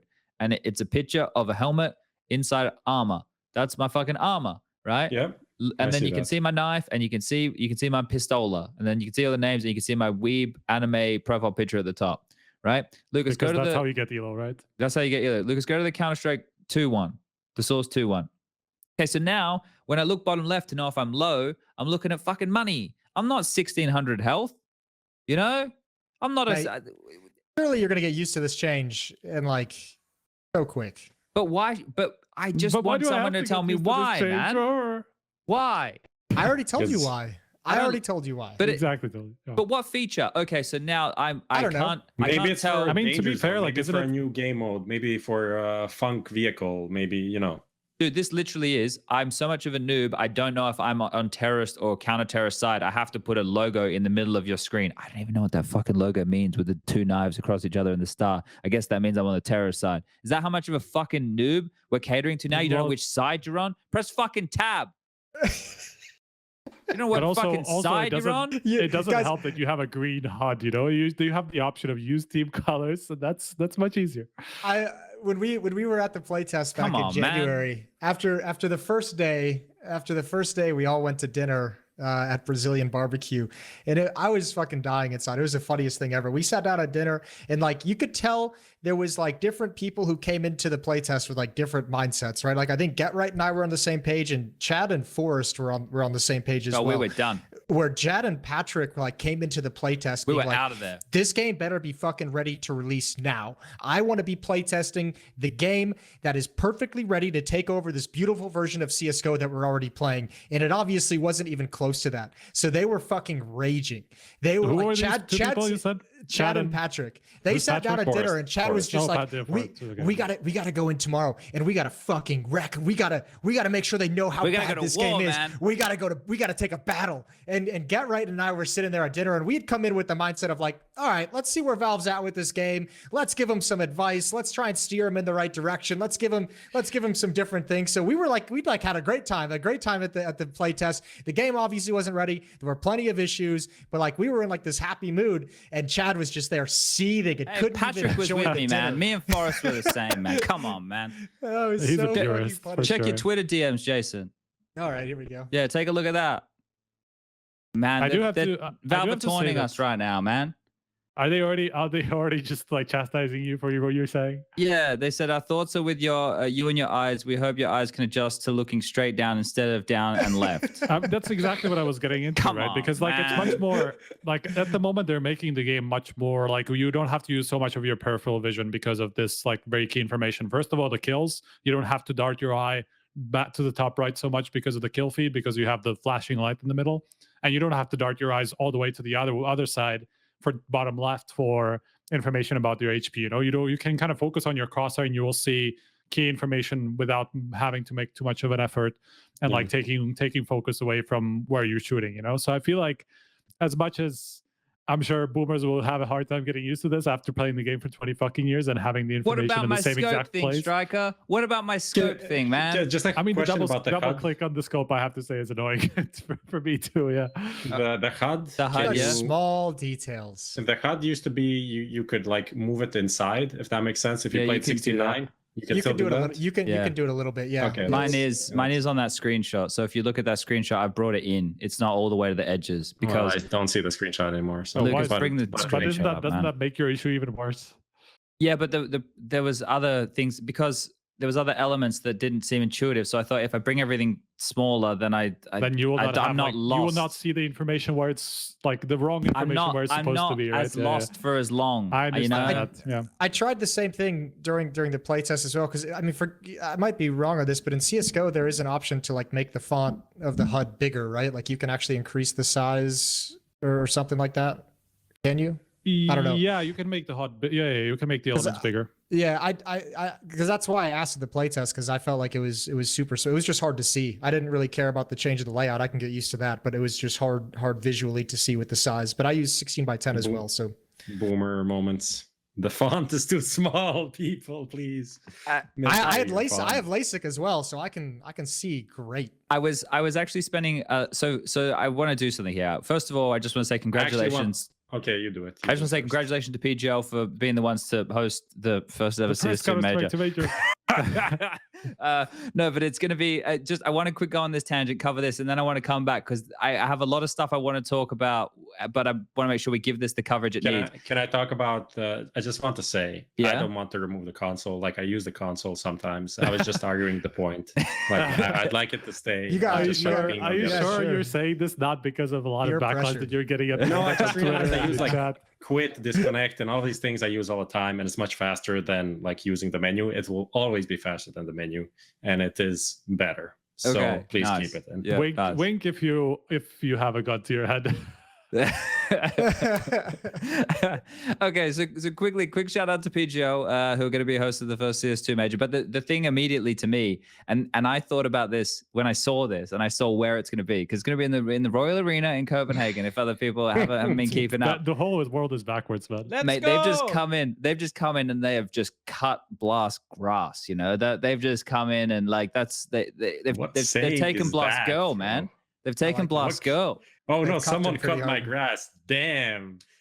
Don't Oh, have it- to cut my grass. What No, kind of- it's a term we use in Australia to do with like having your woman Having taken. your people in your backyard and blah blah blah. Yeah, it's like so first he had sex with your wife and then he cut the grass. well, because I he's don't know. moving I don't know if anyone's fucking, but I just know that like if you think about this, right? If you're gonna go to the Blast fall finals, or you could wait 6 months and go to the major in the same venue, like it is definitely going to impact Blast ticket sales somewhat, right? Why not both, Chad? Well, no, think- I guess it could be both, but it doesn't seem to work that way in a lot of places, right?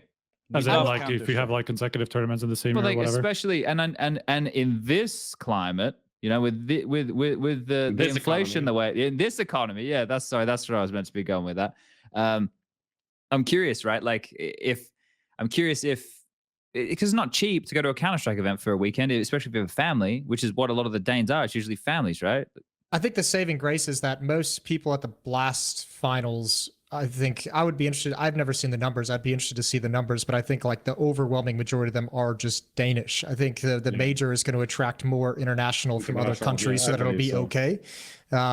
But And I also, still, Blast haven't really opened up a lot of the uppers exactly because it was, I assume, mostly Danish. So, like for a lot of the Blasts, like the upper level that was like a couple of more thousand seats was never opened up.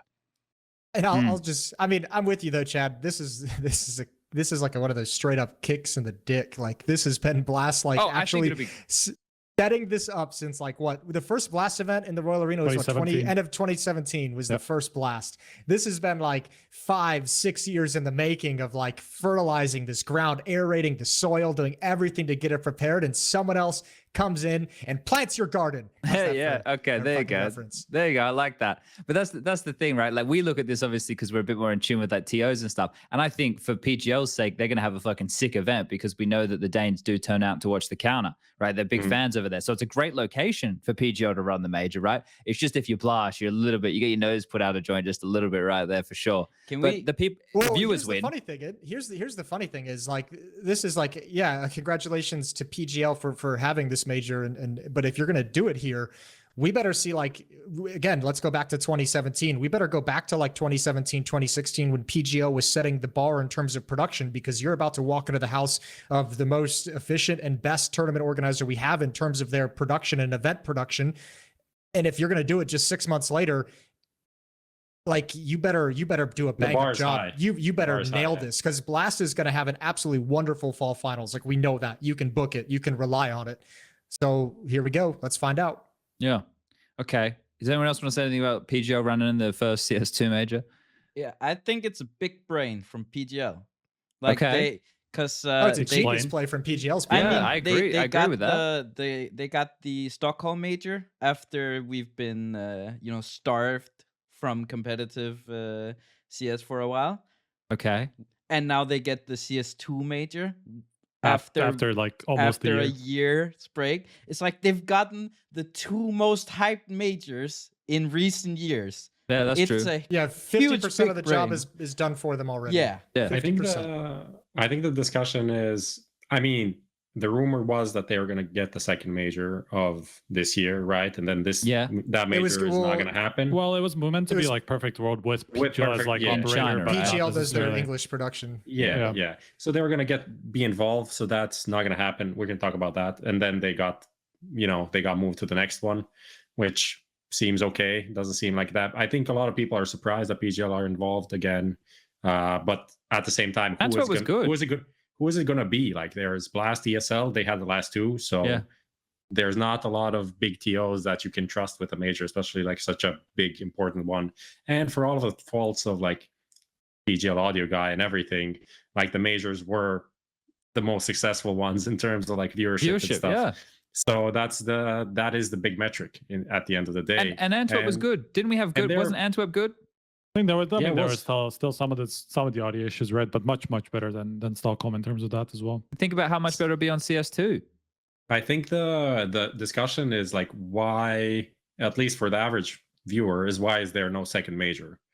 Well, what if the runway changes? I think this is the smartest decision that could have been made. I don't think you could do a second major on CSGO and then transition. I like the idea, especially because, as you mentioned, like Perfect World was rumored to have the second major with PGL doing the English production. It was rumored to be in China, and obviously there were going to be some issues with all of that. And the last we heard was that they were looking for other places to actually host the major outside of China, but still in Asia. And I think you do this runway. I think you give it this lead time, and obviously when the game is released, I would hope that all ESL and Blast tournaments, are still going to do it on CS2 once that flip is switched, and then you just kind of lead into the first major. Which is flipped. He did a tracism, right? You did a tracism. Which is what flip. What is did switched. I say? Flip is switched. You said. Which is flipped. Yeah, you said flip is switched. But. Yes. What do we think about this? Can we come on my little dream ride here, everybody? Just come with me. Come with me. Now this is I just wanted to say one more thing, because for the Perfect World side, it doesn't mean I don't know how this is going to work, but generally launches in China are not always aligned with, European West world launches because of different stuff. So good show, that might take extra time. At least the first season. What? I just said Westworld first season was a good show. It was interesting, kind of overrated actually. But season one was all I'm good. saying is maybe that's also a reason why they couldn't be involved in the first CS2 major, because it might take more time for the thing to be like in compliance with all of the legislations for releasing a game in China. Okay. Okay, so just come with me on this dream ride, okay? So now we're only gonna have one major this year, and then we're gonna have, imagine on this longer lead-in time, right? So the game gets released in summer. It's out. It's all everyone's playing. All the events is just Counter-Strike 2. We one day we were calling it Counter-Strike Go, and now we're calling it Counter-Strike 2. All right. So we're just continuing on this merry journey. Same partner team, same tournaments, but now longer lead time in the major. And however we do it, the way to qualify for that next major is a little bit different to how it is now. So it's a mythical thing. It's great. We all love it. I don't know how they do it, but we fucking love it. And then in 2024, there's fucking 3 majors again, right? And then right? And then hear me out. 2025, 4 majors. No. There's three. And then because there's 3 majors and there's new in-game shit to help the teams who qualify for the majors make money, then everyone's like, well, why the fuck do I need to be a partner team anymore and be part of these fucking orgs who make me hire corrupt coaches and fuck everything up? How about I just be 5 guys, I get a manager, we get a coach, we can fund all our own shit because we're making so much money because the game's fucking huge. And now we've got 3 million concurrent fucking players a day. And everyone fucking loves Counter-Strike because it's the bee's knees. And there's more money. And then the players don't have to be in these fucking jails of contracts anymore. And there's 3 majors a year and all the other events, the ESL and Blast, and whoever else wants to run an event, that feeds in as qualification for the majors. And you can just be on this circuit. And everyone lives in a merry fucking Counter-Strike utopia. Jesus Christ, that's a fantasy and a half, but I like it. Yeah. I've had that same fantasy in the past. I like it. Imagine. But now we have so much. But now we have so much lead time. So why can't we try? Why can't we get on now more than ever? Everybody, fucking Valve, fucking ESL, fucking Blast, fucking everybody, the teams, everybody involved, all of us. Now would be the best time. I don't know what their overall plan is, but it wouldn't, now that we have this like hiatus that we know is going to exist for over 6 months, to actually have these conversations and like try and solve it with enough lead time that it's going to be great. You want the cherry on top for that, Chad? Oh, hit me. North America becomes the Semphis Pro Castle. The Semphis Pro Castle. You haven't Walk seen me it? through. No, what is this? Semphis had it. What the fuck? This is really? legendary. This is go-to. I think I've heard something legendary about idea. Semphis in a castle a while ago. You must have seen this before. Basically, Semphis had this legendary idea, I don't know what it is, between 5 and 10 years ago, where there would be a castle with a moat, and like you would kick, like basically all the North American teams would be playing in it, and you would just like kick people out into the moat, like if they were performing badly. Like it's an amazing video. Just watch it. Okay. I even tagged you in it like a week ago or some shit, like very, very recently. He's like that guy. He's that guy. You send him like, oh, watch this, it's so cool. He's like, ha ha ha, and he doesn't watch it. I'll find it. I'll retweet it. If I don't know if I would have even seen it, Striker. You must have. Maybe. It's possible. It's very possible. But I want to ask something else also. Yeah. This is me now. Ask questions. I'm here to talk to you guys. But what why are you asking? March? Why March? Well, that's why I said maybe 3 majors, but I don't know. Because that's a very specific. Everyone was pushing this idea that next year the major is going to be at the end of the season. Right, that was kind of pushed by the agenda.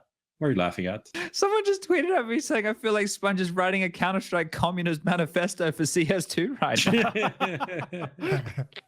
A little red book. Sorry, bro. That just tickled my fancy a little bit, mate. Nice. I don't know what I was saying. Yeah, essentially we're pushing the agenda was being pushed. Like, we know the schedule. This is going to be the player break. At the end of the player break, we're going to have the major. So we're going to readjust things. Katowice, Cologne at the start, and then blah blah Pro League in the middle. And it seemed like that was the angle we were going for. It seemed like Valve was on board with adjusting a bit. I think we moved the major maybe a week based on like last year, but it's now moved back, and now it's definitely in the middle of the fucking season. Yeah, smack bang. Why is this the decision? I don't know. Yeah, dude, the Counter-Strike calendar has been all sorts of screwed up for a long time. No, but it is a good question. We don't have an answer though. The question is great, Prof. I just want to say that it is the best question that you've asked all night. But the problem is there is not a single one of us that could come up with that answer. No. We can theorize. That depends on how much, like... yeah, go on. No, I was just going to say that, like, obviously Valve chose the previous dates windows for a reason, right? Like, it was May and November for was supposed to be 3 years in a row. It obviously didn't end up happening for COVID reasons, blah, blah, blah. But maybe that's just their whole ideology, right? That they just want it in the middle of the season. And the reason is why it was moved now is because the new season, the new off season is different as of this year, right? It happens a bit earlier, from June 12th to July 7th, I think is the dates now. So it is a bit like a month earlier than it used to be in the past. And so we have the major a month and a half earlier now, I think, or maybe a couple of months earlier than it was, than it's going to be this year. So maybe that's just a simple reason, but I don't know. I can just may have just been one of the few weekends where Arena was actually open in Copenhagen. We could all just be looking way too deep into this. Maybe. I don't. Maybe. Or maybe they thought, like, because we're not going to get one in the second half of the year, let's bring it forward, and then like in 2024, the second one will be much later in the year. They just wanted to kind of could be like get it in earlier because of the size of the break. I don't know. There's lots of things that go into that. I had this as a thought. What if in the now new calendar space that's opened up, and it would be great if Valve did this, but they're not going to do this. It'd be great if someone came along and incentivized properly, and this is one way to market the game across the entire world, a World Cup event. Like with teams from literally everywhere. Like we would have a South African team where Sonic could play with JT and Fady and Mistem and stuff, right? And like every country could be represented. If it was funded by Valve, then there wouldn't be any issues with the money, right? If it's funded by a TO, then it's going to be a whole lot harder. But you could make the entire world care about your new game by running a World Cup. What better party to start off the new game? Yeah. Would you do it like every other year? Would you no, put some I space think into it once a year? It's just the one-off to bring the attention to all the regions so you can support your team from that country. And then once everyone's in, once you go, oh, that JKS guy, and now you fucking love G2, right? Because you were an Australian and you were watching and you saw JKS and now you know that he's on G2. This thing was just for like the kickoff of Counter-Strike 2. Honestly, having it every year after the summer break would be perfect. Like it's hard to incentivize the players though, right? Like whereas this would incentivize them because it would be one of the first big ones in, and it would mean a lot if it was the standalone, if it was literally the only one, the first time CS2 World Cup, or if maybe we did it every fucking 4 years, like the actual football World Cup, right? I'm not, but every year to me maybe seems a bit much to get the players incentivized. Every other year, I think every 4 years would be too much of a distance in esports time. Yeah, I agree. People literally start playing pro and retire in 4 years. 2 World Cups in CSGO years. Yeah, you don't want more than that. Yeah, but I just think that's an interesting way to get more eyeballs on it from different regions that wouldn't normally watch. I think the problem is that would have to be a Valve thing because those events have already were ran in the early days of CSGO, and they were the first ones to drop off. Yeah, I mean they were the first ones to kind of disappear. And it was just a lot of the top pros just did not give a fuck. Like that was the reason essentially, because like the teams were just B, C tier. Like there was nothing to do with like the top talent in the country for a lot of them. And maybe like France and Denmark gave a shit a couple of years, but that was about it. Everybody else turned up with like subpar teams. That would have to be like the third major. Like that would have to be, instead of like a third major, you do a World Cup, because you'd have to have someone who can actually park space in the calendar. Because I think it'd be cool to do something like that right now or the past 2 years, but there's nowhere in the calendar for a new event to come in that you're going to get pro players to go to. Yeah, and you could easily probably monetize it. I don't know how this works exactly, but you can just like put like flags on your guns and whatever it is, like just to represent countries and things like that. Like there's plenty of opportunities in that could make it exciting for viewers. Yeah, flags have never caused any issues in the past. Well, yeah, maybe slap them on a gun. Yeah. So actually, now that I think about it, please let's not do this. Maybe that's not. All right, scrap the whole idea. When we achieve world peace, then we can do this. Fair enough. Okay. Well, up until that point, it was going pretty well, though, wasn't it, guys? It was all seeming like a fun thing. Shit. Okay. Do you have any more smart ideas? Could be like a agent skin, whatever. Well, okay. Do we have anything else to do with like the general landscape and CS2 and stuff that we want to talk about, or can we go back to talking about the vidya game itself? Are we happy to find ourselves back in there? Where are you guys at? I don't, bro. You're the host. Okay, all right. I just got here. Well, let's run some. You've just given up on the hosting duties. You just relinquish it like that. No, I was just asking a question. Let's, I like everyone to be comfortable. Let's go to the break. We'll be right back. Socialism. It's a good vibe, train, train, train, train. It's a good vibe, train, train, train, train. It's a good vibe, train, train, train, train. Good vibe, train, yeah. Finally, I found what I was looking for.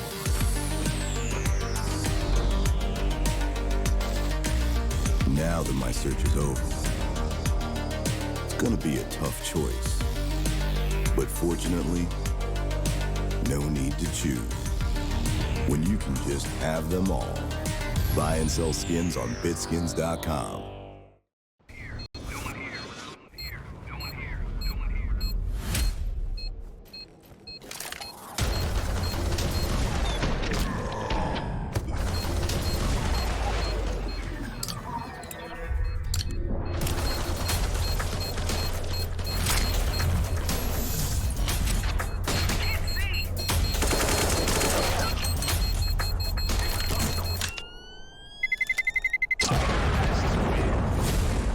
N1 Bet.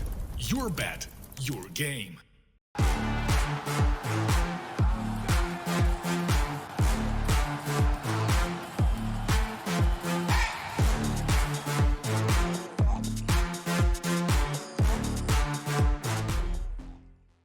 We're back from the break. Thank you for sticking with us. We're going to get into more CS2 conversations, I suppose, about the game and the way it is right now and different thoughts on it all. Because, well, when we did the show last week, I'd slept for about, I don't know, 6 hours. It was me, Striker, and Halvor, because Prof was out of work hours. And Jason also, well, he was looking after his kids, so he wasn't able to talk about too much stuff on the other podcast we do. So I guess we can get a couple more broader opinions on this one here, gentlemen, and see where we kind of all land on this.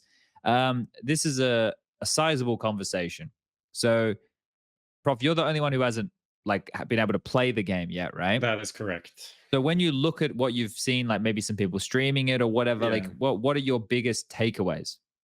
My first thought was that it feels like a natural transition. It doesn't feel like I'm watching a new game. It doesn't feel jarring in any way. It just feels like CSGO, but a bit prettier and with some changes. Like watching the show match, for example, the show match was maybe a bad example because it's not the HUD you're used to. It's not even a HUD for watching games. I don't think so, because there's no like players that are live on the side, which makes it very kind of shitty, honestly, for me. But I believe that's not even I don't even know. I mean, that was because there's no real servers and whatever like that. I Right? Like, don't even know if that was like a GoTV or it's just like.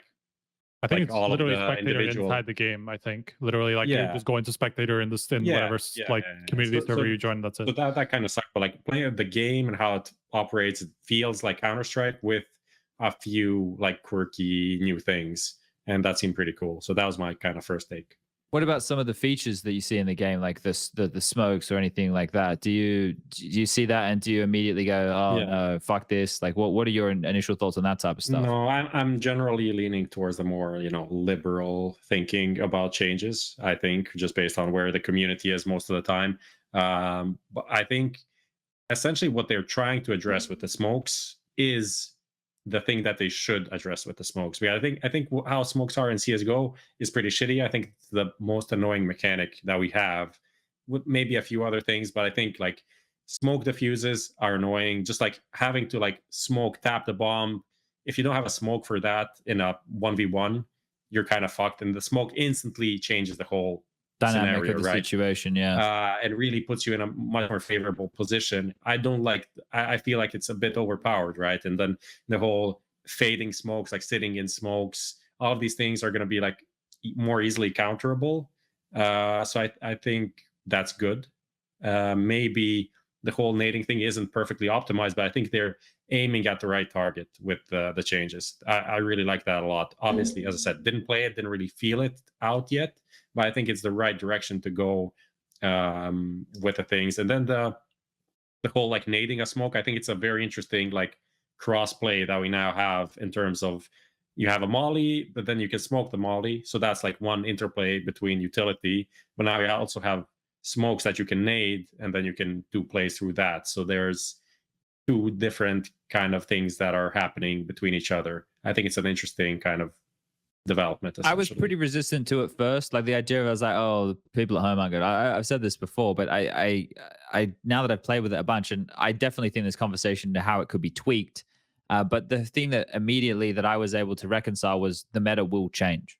Like, and that isn't necessarily a bad thing, right? That just means that. And the next thought I had was, hold up, they can blow holes in smokes here and just run through them and take a fight. Maybe we don't have to watch a minute and 55 seconds of a round of outsiders saving anymore. Yes. Sorry, Virtus Pro saving. And just like that, Chad was sold. And I was like, I'm in. Because now if people are happy to have more variance and take more risk because the HE now adds an element that is more unexpected, that's a good thing, right? Because it can quicken up certain scenarios in the game. And I think if there's certain areas of the game where more risk could come in, that's going to mean that people need to be on their toes more. You know, people are going to have to be on guard. They're going to have to be ready for this stuff at all times. It means that there's like, and I know we talk about smokes not being walls and people can flash and push through them now as it is, but there's certain points of the game, like the saving has been such a big conversation for us, especially on this show in the last couple of years. It's fucking out of this world. How long do matches take? If this even quickens it up at all, and then they can find rebuttal on the other side. Oh yeah, but what if they change the length of this or they change? That's true too. But those were also conversations we were having. This might even be, I don't know, maybe you have some info from like playtesting and stuff. It might be a direct response to what people are saying, like shorten the smokes. In a way, this does shorten the smokes. Let's say you need the smoke on the last 2 seconds, then the smoke is not going to rebloom after the 2 seconds.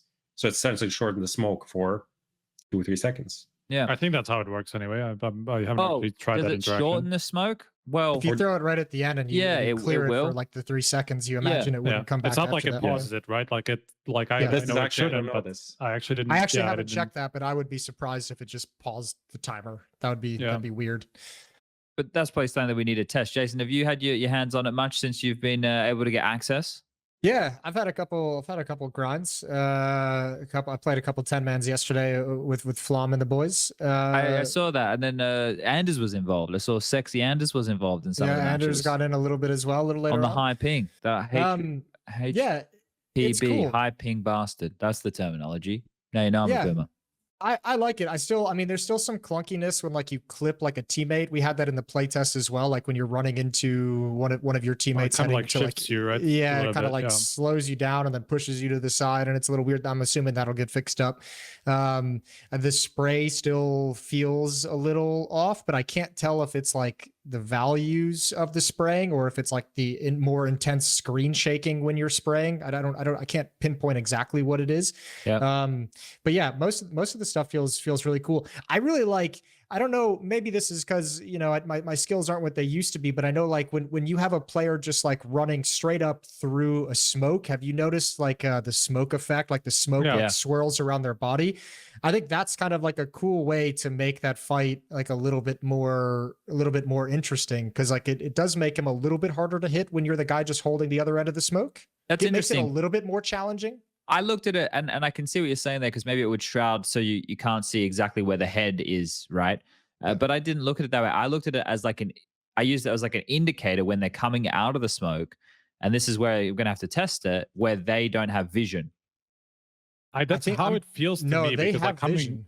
Are you sure? Yeah, because I've gotten in fights like when they're coming through that smoke and like they're still shrouded in the smoke.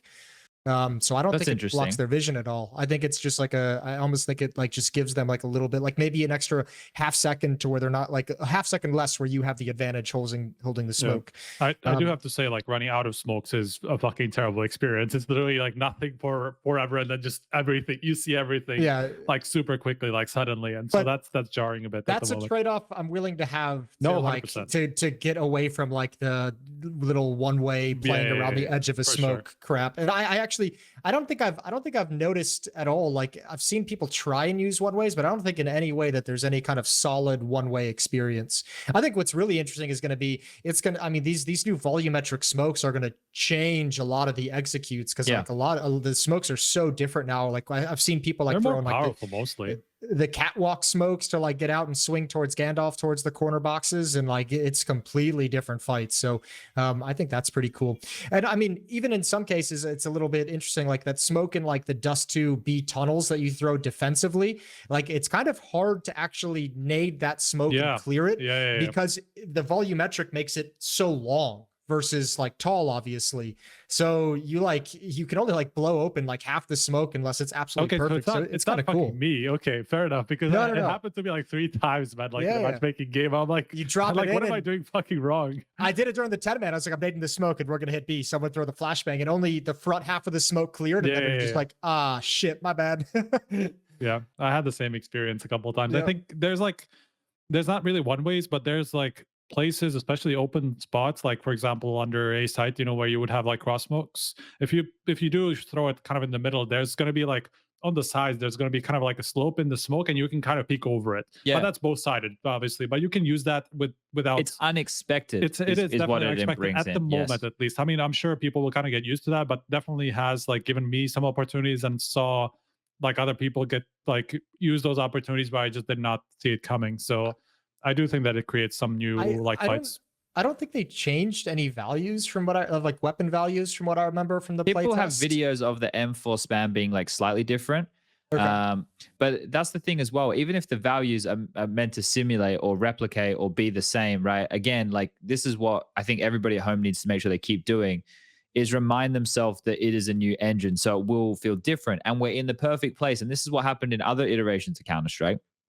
That when things are feeling a little bit janky and you want it to feel a different way, in the early days, we were able to make suggestions and things would change eventually. We just need to identify what the things that need to be changed. And this is something that needs to be changed. I don't know where the issue is.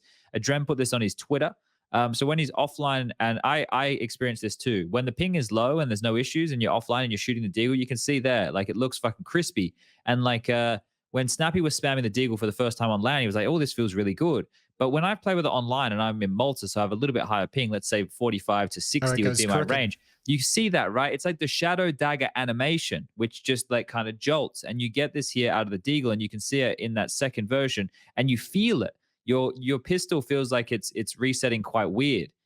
So that is an issue, and I don't know what causes that. I don't know. I mean, I haven't had that. That's the thing. Like, see, people seem to have very different experiences based on ping, especially. Like, I talked to, I played against the Liquid guys a bunch one of the days, and like they were saying like how like all of them on multi ping, like one of them on multi ping is okay, and everybody else is super like has this kind of experience, So it seems like this might be like the sub-tick thing also coming. I don't know anything. It's hard to say at the moment, yeah, right. But it might be. Definitely has to do with something with the fact that it's just a beta, like there's going to be some things that are going to have to be addressed so that. But we need to identify properly. This stuff, right? So this is the thing. I imagine that they physically cannot make things one for one because it's a new engine, but the idea would be if we can try and help them get as close to the gunplay, like I said, of the game that exists now, which is the best version of Counter-Strike that's ever existed. How Source 1 is now is the creme de la fucking creme. We do not know how good we have it. It is beautiful. It's responsive. Everything feels really nice. Are there issues? Yes. Hopefully we can fix some of those issues, but we have to fix some of these first two once we head on over. So this is one. The other issue I was having, if I didn't cap my FPS to 400, I would get like this overflow thing where I'd be like flush entity packet type lag. Jason, I know you remember that. When you were getting like overloaded with packet loss and you'd slide and you'd pull out your gun, but then it would like load back, and then you'd have a knife in your hand. Exactly, right? So I'd have to cap my FPS to be able to get that. So I cap it to 400. I guess my computer's too good. I'll try that because I had some weird lag when I was playing yesterday. Like I would just like, I think Get Right had it as well, where we would just kind of be running, and then like it felt like your whole like PC just like the disconnected from Counter-Strike servers, and then you would snap back in like 3 seconds later. But yeah, that would be interesting if that's it, because I think my FPS set to like 999 or something like that. Yeah, cap it at 400, see how she feels. I was also playing with some of the settings today. And this is the thing. I didn't do this when we were getting to test in Seattle, Jason, because I wanted to test out the core mechanics before looking at some of the things that were available and what was and wasn't available. But there's a thing under like item, right? There's like delay sniper rifle unscope after shot and auto resume sniper rifle after shot. And these are like AWP commands that I've never even fucking understood or anything. Like I played around with them, and I was like, well, I don't think I'm going to use either of these things. Yeah. Like so they're really interesting little tidbits. And yeah, just really playing around and seeing what a lot of these settings do. I'm not a super nerd. I don't know how to adjust the graphic settings to what looks like. I don't fucking know that shit, man. I'm not that guy. Dude, when we were at the playtest, remember on the first day we did like 2 CSGO games and then 2 CS2 games, and they like broke us off into pairs to like talk with the devs. And they were, I was like, me and Hugo talking about the game, and they were like, did you notice anything about like the menu and like commands in the menus when you were setting things up? And it was just like, bro, I wasn't fucking paying any attention to the setup menu at all. I was just breezing through trying to get to the game. But yeah, I think there's plenty of new stuff in those menus.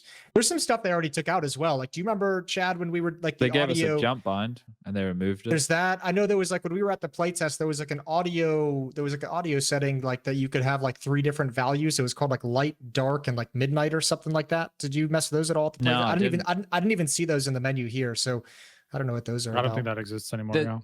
There's one last thing I want to bring up here. And then if you go, like, I don't know if you guys are running out of juice here, but there's one thing that I wanted to discuss because it was a conversation I was having recently, and it was about the jump throw and people being like, oh yeah, but the jump throw is too easy now. Because the way I assume it works, and again, I'm making some big assumptions here, it feels like you have a window to release the smoke in some peak of your jump, right? It doesn't have to be. It's not even peak. It's like literally as soon as you are in the air, you have to release it, and before you start dropping, essentially, is the window. Yeah, so when we would do them, the reason that jump binds started is because doing jump smokes in Source 1 wasn't possible consistently. It was very difficult to time the peak of your jump with the release of the smoke, right? That was why the bind came in, and then it basically made that easy to do. So now that we don't have the bind for it, a lot of people are like, oh, this is like more noob friendly and stuff. Well, no, we already made it more noob friendly by having the bind, which was exclusionary because unless you were a top tier level Counter-Strike player, you probably didn't use the bind. So now everybody can do it within the window, which is actually still more skillful because you still have to release it within that window. So there's a slight more skill there in the application of it. But the skill now of the jump throw is understanding the lineup, which was always the skill of the jump throw. It was having the library in your head of different lineups or slight movement, like slight, things required to pull off that jump throw, which now everybody can do because it's in the window of the jump. You just need to learn the lineup. I mean, right? people obviously, even when there was the like it was banned in tournaments for a while, like the jump through bind. Like literally, what people did instead was like bind the 2 keys next to each other and hit them simultaneously and tie them together or hit them together. And so like people will find ways to go around it, and make it more noob friendly, whatever you do. So I think this is just good for the game and for learning the game, how it's supposed to be, and not be frustrated with like these tiny little differences that are impossible to adjust to, a lot of the time. So I think it's just not noob friendly, it's just more accessible, I would say. Yeah, and people are bringing up the sound on the radar thing. I see that people aren't happy with that either, but that's another skill that once you learn it, you have it, right? But the thing is, for people who are playing the game for the first time, it's not mega intuitive. And I get why people don't like that. It's like, well, I had to learn, so why don't they? But the way I'm looking at it is, well, if everybody has this information available and you're still being a noob and making noise where you can be heard, well, then you're just a fucking idiot, right? Like now when you're making noise, everybody knows, and everybody's on that same. So now it's also, how you use that information. Also, I would be more concerned if I felt like something like that, or like changes they brought in like lowered the ceiling. I feel like this is a change that just kind of raises the floor, and I think that's fine. That's not a huge deal to me. This is a very difficult game to get into and learn to any kind of significant degree. So if we make it easier at the start, I'm fine with that. As long as we're not lowering the overall ceiling, it's all gravy. The thing that I didn't like, and these for me were when we went from 1.6 to like Source or CSGO, I forget which, I think it was Source had this too, was seeing your enemies on the radar. That was when the radar started actually operating differently. Because in 1.6, it was just a green radar and it showed green dots, and you had to orientate yourself with that. You didn't have the same level of information like a fucking map like we have now. You definitely didn't see the bomb on the radar. So when those things came in, and I was the age of everybody complaining right now, that was actually a skill that we were giving people, because the way I looked at that was you had to have better communication in 1.6 because you had to articulate better. How many numbers did you see and where was the bomb? You couldn't use the radar to do that, but we definitely handheld there, and that exists now. So I can't be up in arms about that anymore. I just kind of got to be cool with it. All right, any more CS2 talk, gentlemen? Anything you want to bring up? The Glock and the Tech 9 feel really strong.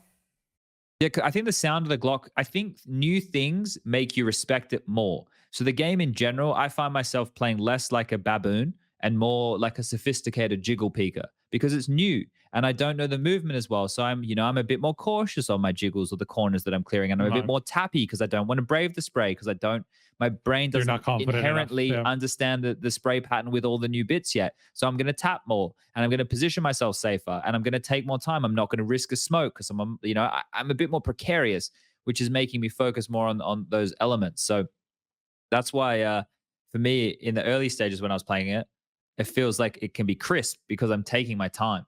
You know, I'm giving I it, like the new, I'm giving I it like the the new respect. Galil sound, for example. I've Galil been sounds playing great. I've been playing like a baboon this whole time. I haven't gone to the jiggle peak yet. I've been having, but the first day when I logged into Play Source 2, I was just sat in a server and I was like watching my teammates play and watching my opponents play, and I was just like, man, the state of North American Counter-Strike is just, it's ugly. It's not great. It's not good. It's not pretty. That's sad, man. That's Yeah. real sad. Maybe I mean, fact. but Maybe to be it'll fair, come like back. the new game might breathe some think it air will. into the scene. I think that's always what's happened in North America. Whenever there's something new coming out, they just like jump on the bandwagon, and like it kind of revives the scene. So I think that will happen again, at least to some level. Is Lucas back? Lucas, play the link I just put, mate. The game though can feel crisp as anything. I wish we're about to show a clip here. This kind of clip, I can't post it on Twitter because I didn't get more than 3 kills.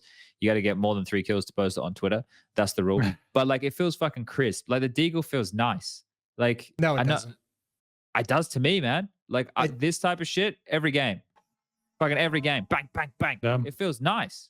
It feels fucking crispy. It just Maybe- feels like, I don't know if it's because of the optimization or whatever it is exactly, if it's got to do with the engine, but even like on, like if you get slight like lower FPS spikes, the game just feels like it's running as it's supposed to, you know? At least for me on low ping, like I really don't have a problem in terms of that. And I've like fiddled with settings, and I've had kind of 4-ish FPS for a time because I was playing on high settings because I wanted the game to be pretty, because it's actually worth it. And I have just had a really good experience overall. So I'm just glad that that's happening. I need to mess with my video settings a little bit more. Yeah, I haven't really changed around like the medium, high, very high settings whatsoever, but I need to start fiddling with that. Just so what are you playing on? Like something low or what? No, I think I just have it set to like the Like whatever the defaults, default is. because they were like, this is But I think that's optimized for your pretty- current PC. I'm sure it's fine. Right. I'm sure there's other things though that I can mess around with to make it feel a little bit. I mean, if you have a half decent PC, I think it's just set on high, because I did the same thing and it says high for me, and it's not like I have like a 3-4 year old PC or something, nothing super like a new rig. So I think you're playing on something pretty high. Yeah. All right, are we happy to take a step forward, gentlemen? Yeah. Let's do it. All right, we're going to do Skinionaire. Jason, you're the man in the hot seat this evening. Not the interview section, but the one for the quiz that we're about to run here. This is brought to everybody playing at home by BitSkins. Type BitSkins in the chat right now if you want to enter the draw to win a skin. Jason, there's going to be 5 questions. They're going to be multiple choice. And Prof, what is the theme this evening? I'll let you discover it as you go. Oh, okay. Oh, shit, dude. Now we need to have some new rules this week, Jason. Okay. We've been giving away too many skins because of me, basically.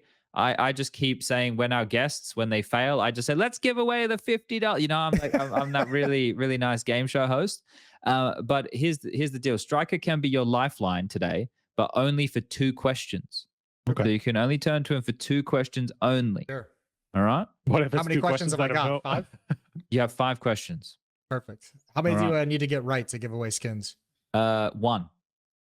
Oh, okay. But that skin is only valued at 50 cents. Okay. The second skin is valued at $2.50. The third $7.50. The fourth $15. And if you get all 5, the whole enchilada, as we like to call it, that's 50 schmackaroos. You ready to go? Let's give away a 50-cent skin, baby. Let's go. All right, lovely. hope Jason this loves the works. people. All right, question number 1. Oh, and we meant to have music again. I can't hear the music. Maybe I'm on the wrong link. He said something about a box. I gotta hit when a box. Moses clicks, Moses needs to click the thing. Oh, okay. Where do I click? I don't know what he's meant to click. I think I'm in the wrong link. Don't worry about it. Let's just read it out. How many Grand Slams has Twistzz won? 2. Bang. 1 from 1. We all know that's right. That's not even a question. That's not even a conversation. That's fucking bang on right there. All right. Yeah. Lock it in, Lucas. Give us the reveal, all the good stuff. All right. I can't hear it because it's on the PC that I don't have sound to. That's why I can't hear it. Okay. Makes sense. Let's do question number 2. What is FaZe's current world ranking? 1, 2, or 3? Today is Tuesday, so rankings would have come out yesterday. So I'm going to assume after the victory at Pro League that they're back up to number 1.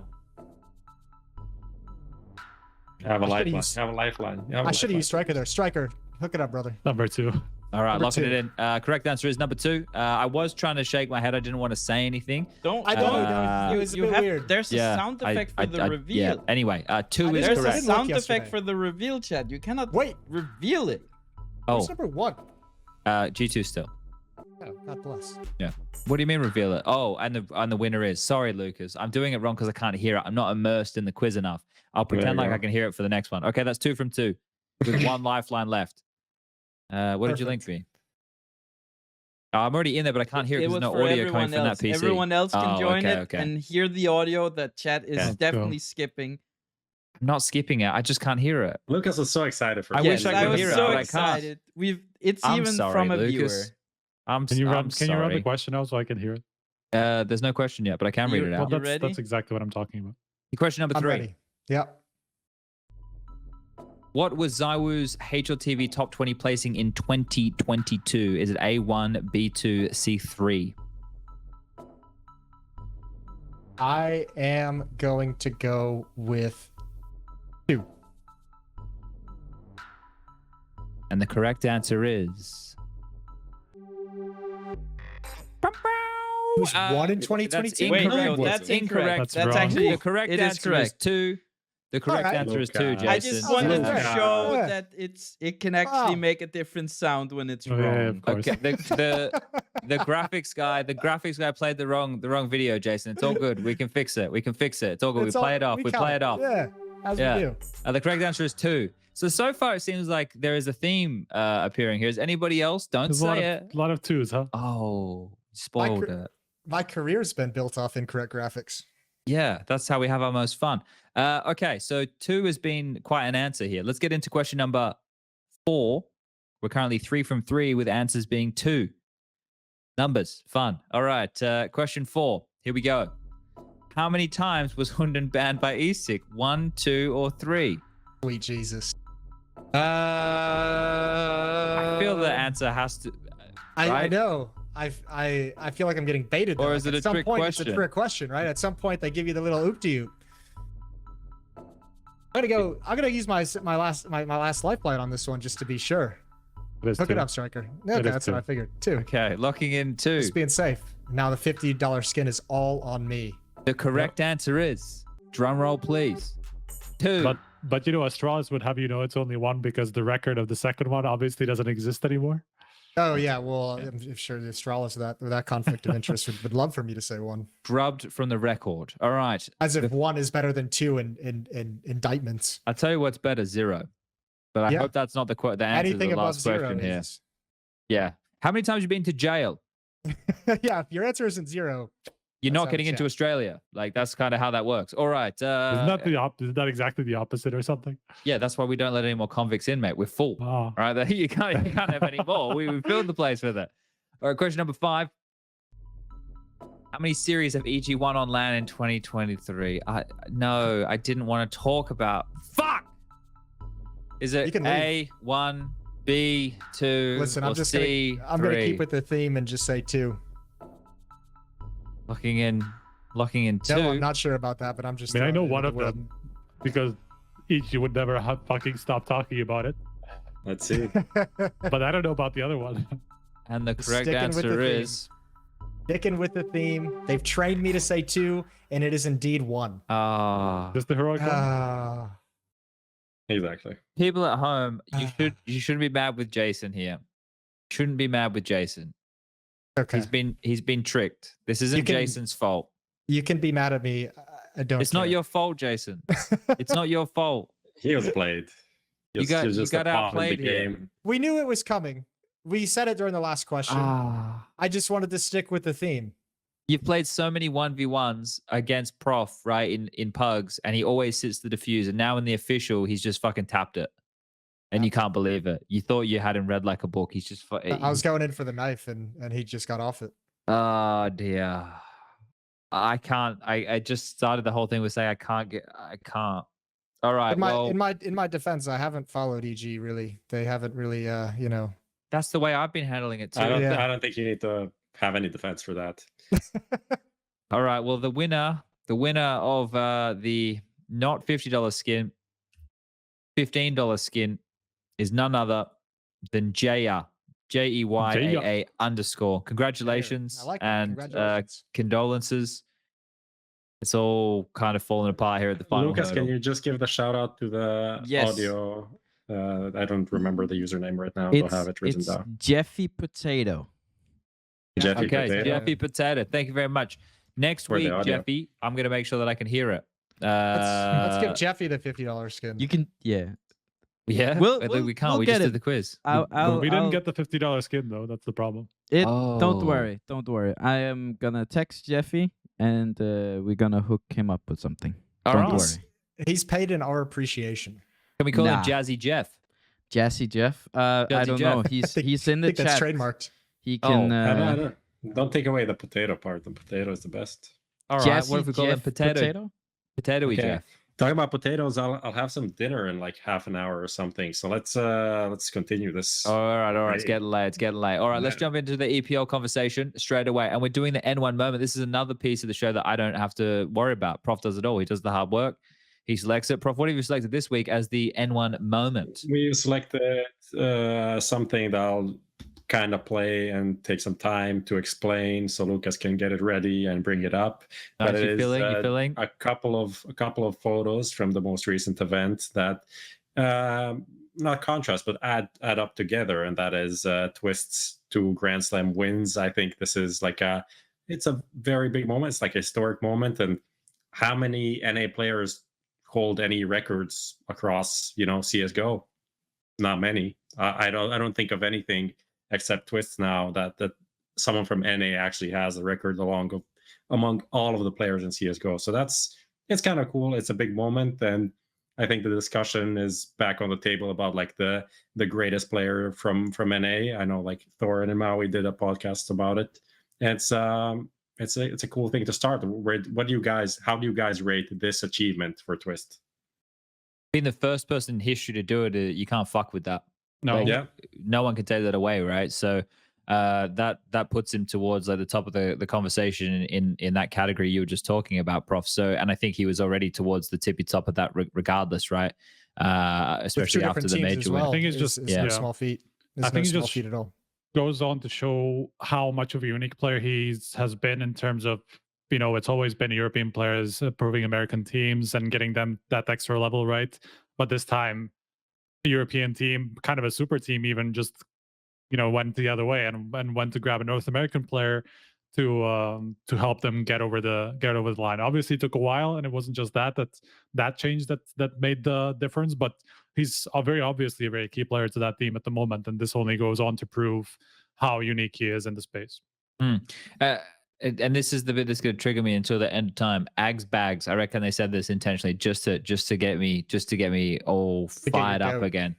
They said he will be the only one with 2 CSGO Grand Slams, and I'm just like, it's just intensifying. It's I wanted intensifying, to say the same thing, man. but I wanted to be nice to you.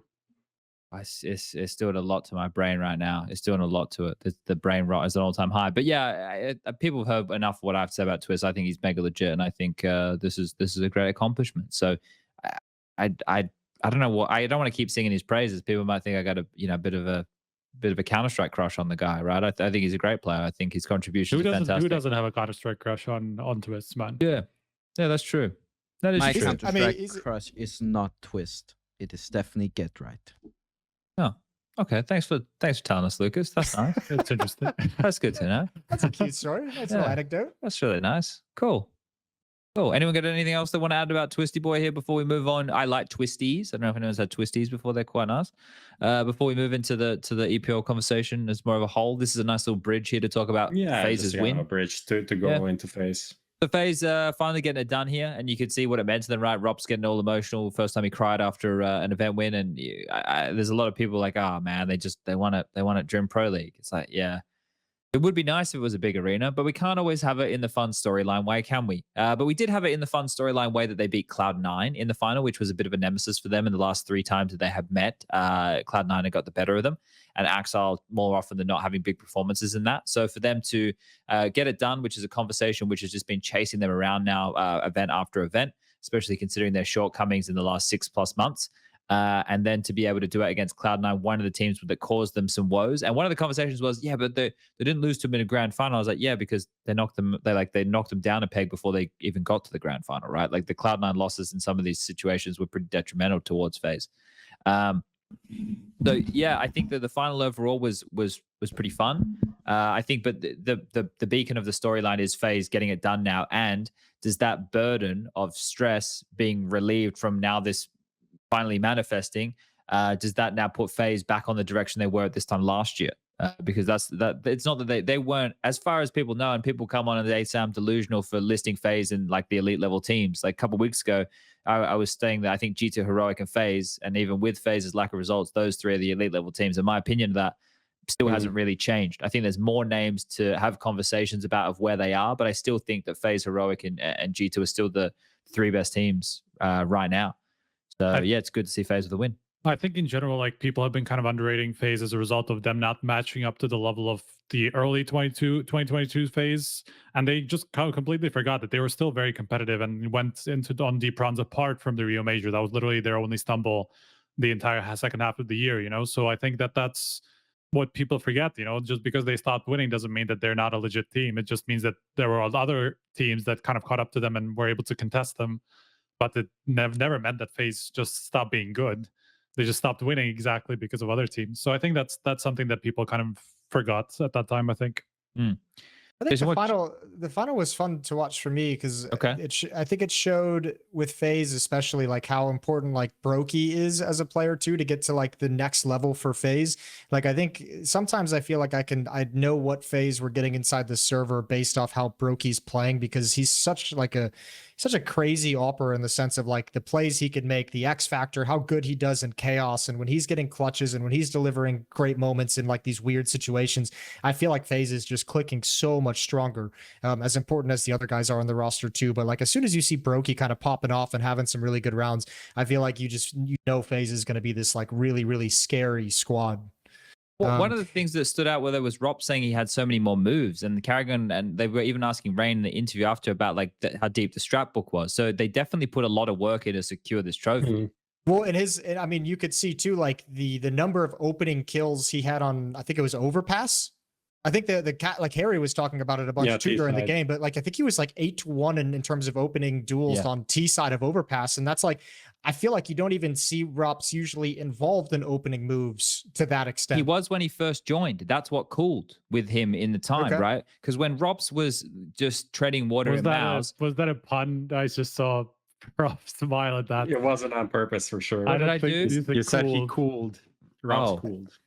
No, because in the beginning when he first joined, everyone was really active within that team, right? And it was that. But when he was leaving Mouse and he was treading water because he knew where he was going, he got real baity, right? Like I think like that was the conversation at the time. He got real baity back then.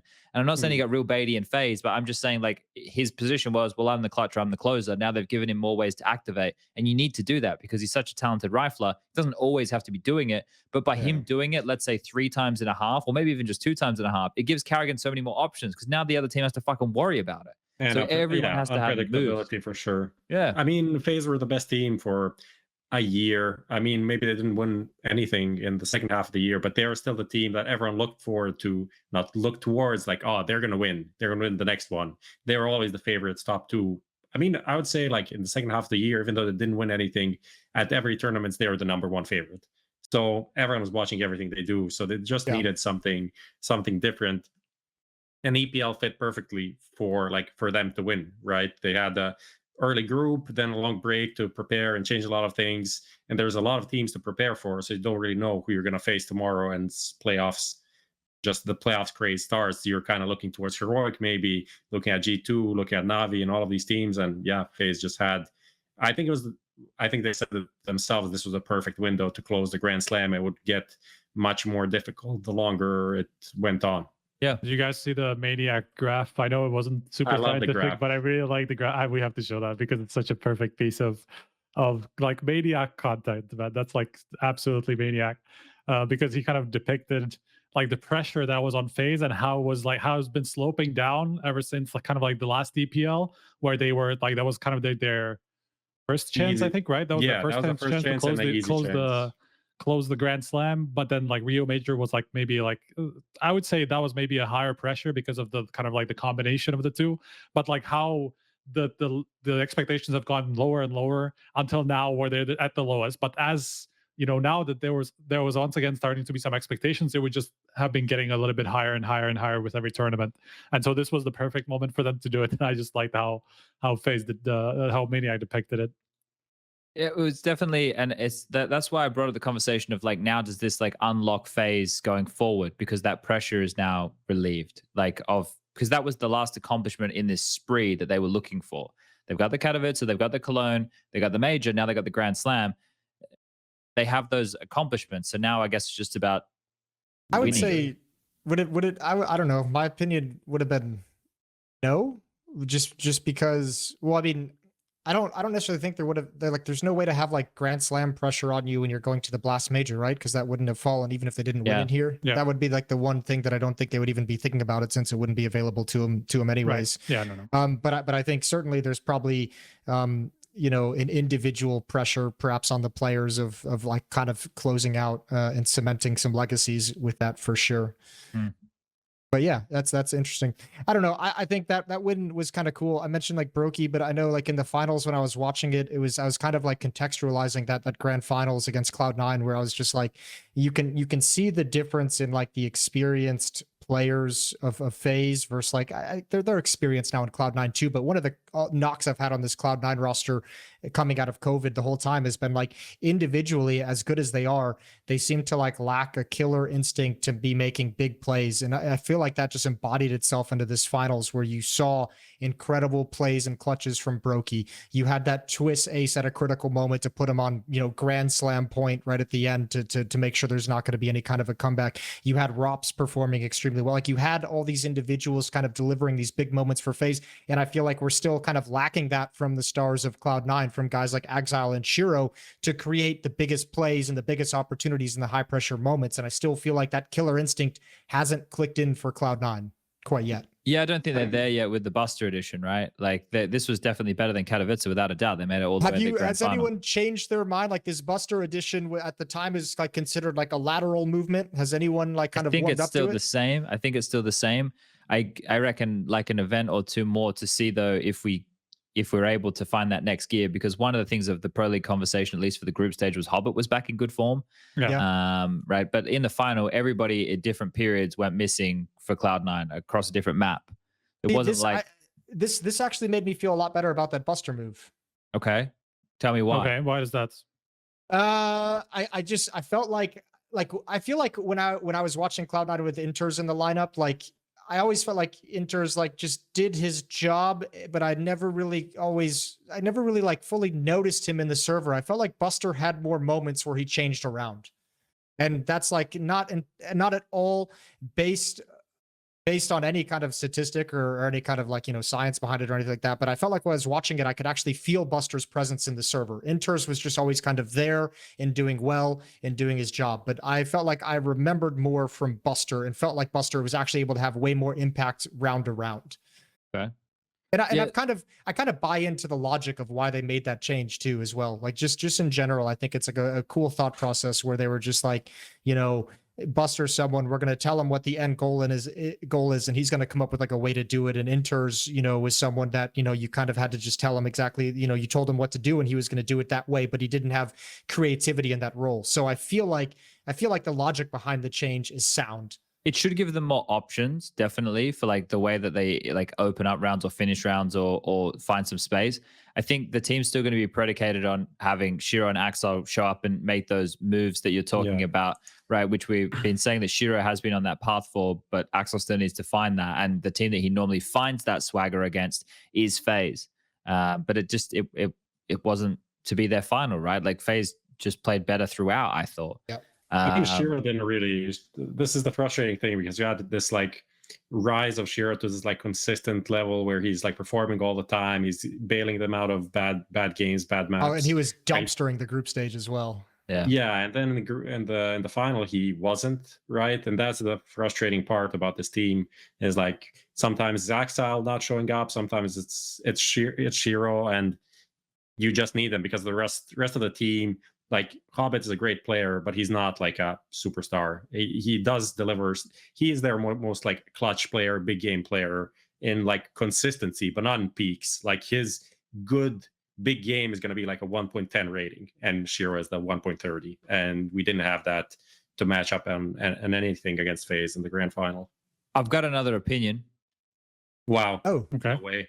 I thought I was going to come with something. Which Reddit user are we crediting this to? Well, actually, I'm sure a lot of people that's an share old this meme. opinion. I like it. I'm sure a lot of people share this opinion. Can we fuck off tournament formats where you skip plays stages of the playoffs? I hate it so much. All of them. I hate Katowice, Cologne, whatever. Fuck it off. I don't want it anymore. I'm done with it. I never want to see it again. I want Give me a done. full fucking bracket. Give me just better formats from start to finish.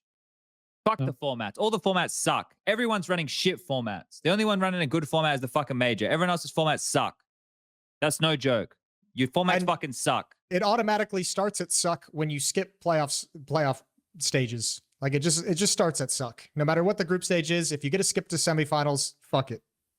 Like it just is too much for me now. It's like, yeah. I mean, I don't want anyone to come into any event with any excuse. I skipped this stage because how I perform here, or I'm not warmed up enough and these guys have played 2 matches. I don't want to hear any of that bullshit. It's fucking competition. I want level fucking playing field. Fuck that shit.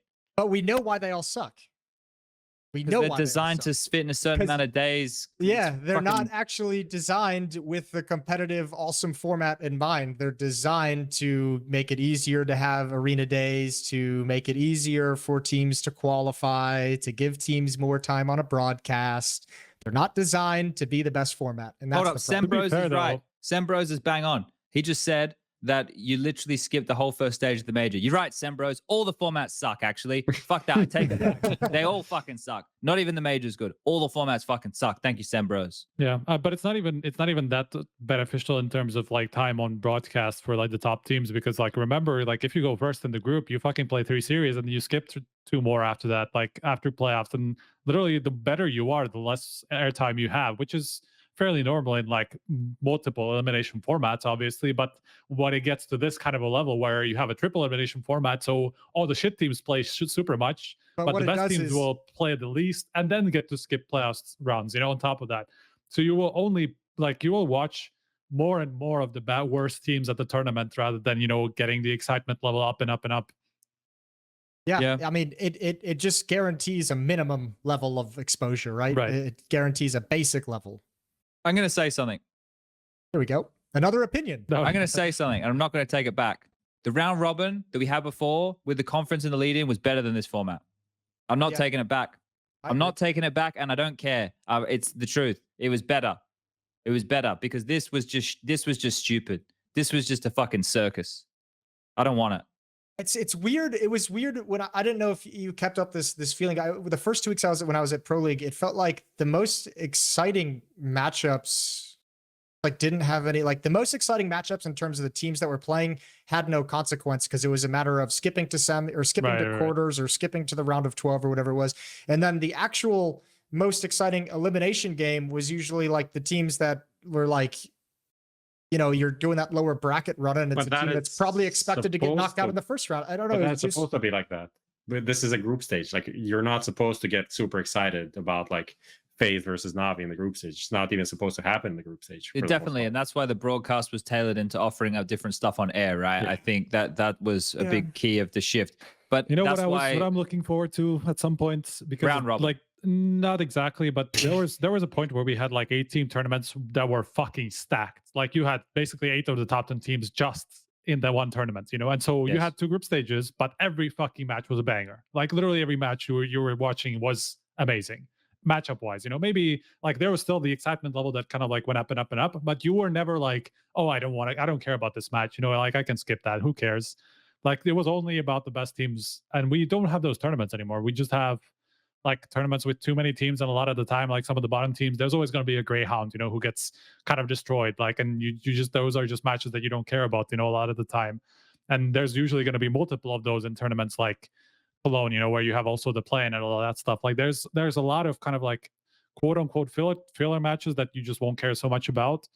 And the worse the format gets, the worse that problem gets, because those teams get to play even more because they have multiple chances. And so there's going to be like a very unbalanced amount of high excitement matches compared to the low excitement matches is just wrong, you know. So I think you're More right best in of that spot on. ones. Couldn't we just like take a day I don't know off who each said group this. stage group and just add 4 days to the playoffs to make it so that we can run the extra playoff games for a full fucking 16 team bracket? Yeah, I mean, we can do. No, I worked it out. We can run a full 16-team single elimination bracket with the same amount of days. The first day is Super 3 cutthroat, 3s. let's go. Tuesday, 3 best of 3s. Yeah, so but Tuesday, someone's gonna 3 play two games at the same. No, they at don't. The same day. No, they don't. No, Tuesday, No? 3 best of 3s. Wednesday, 3 best of 3s. Friday, 3 best of Thursday, 3 best. I don't even know days. So basically, from Tuesday to Friday, 3 best of 3s. Saturday, both semis. Sunday, grand final. I looked at it. Right, it's because 16 That's teams. better. Yeah, it just means that this is the only thing they can bitch and moan about. One team gets like potentially 1 extra day to prepare for their opponent, while another team has to play that match. But for the sake of That's not having stupid. B streams and Irrelevant. whatever, I don't give a fuck. Like I'm taking it. Yeah. I'm taking that over it. One thing I did like, kind of at least, was that they ran some of the playoffs even simultaneously, and it wasn't just like because this will happen a lot in like sports broadcast, where it's just like they don't expect like to run everything in this, like to have everything have on us on an individual broadcast, all that stuff. And I kind of actually like that, because we didn't have the days where you start at 10 a.m. and like the last series is it finishes at 9, 10 or whatever. You don't watch the entire day just for 3 matches, So I think that was kind of something that I actually liked, even though I think probably not a lot of people will. But that's the thing. There's a good comment from NN6643. He says, "You're really starting a format discussion 2 hour 45 minutes in. He's right. Prof needs to eat." He's right. So He's right. I'm just. I'll be here all night. He is right. Format discussions. I did not write that comment, but he's right. It's kind of W comment. I right hate there. format conversations as well. I fucking love them. I know Everyone you do. buckle You're in. a fucking Cancel dweeb. all your plans. You're a Cancel all dweeb. your fucking Bro, plans. We can do like a Basement dweller. 5-hour podcast. I'm down to join you on like a fucking. We get Slavinsky in there. We get Yeah, you, yeah, me. let's just we get get all the nerds, a man. couple Let's of get mega all the format nerds, and we work this shit And out. we work out a format that works. Like, we won't stop this podcast until we work out a format that is Or good. one of us dies. Right? But, but then I want you guys to stream when you have to pitch it to all of the partner teams. Yeah, fine. Fifth. Fine. Okay. We'll work it out. I want to Hidden see camera.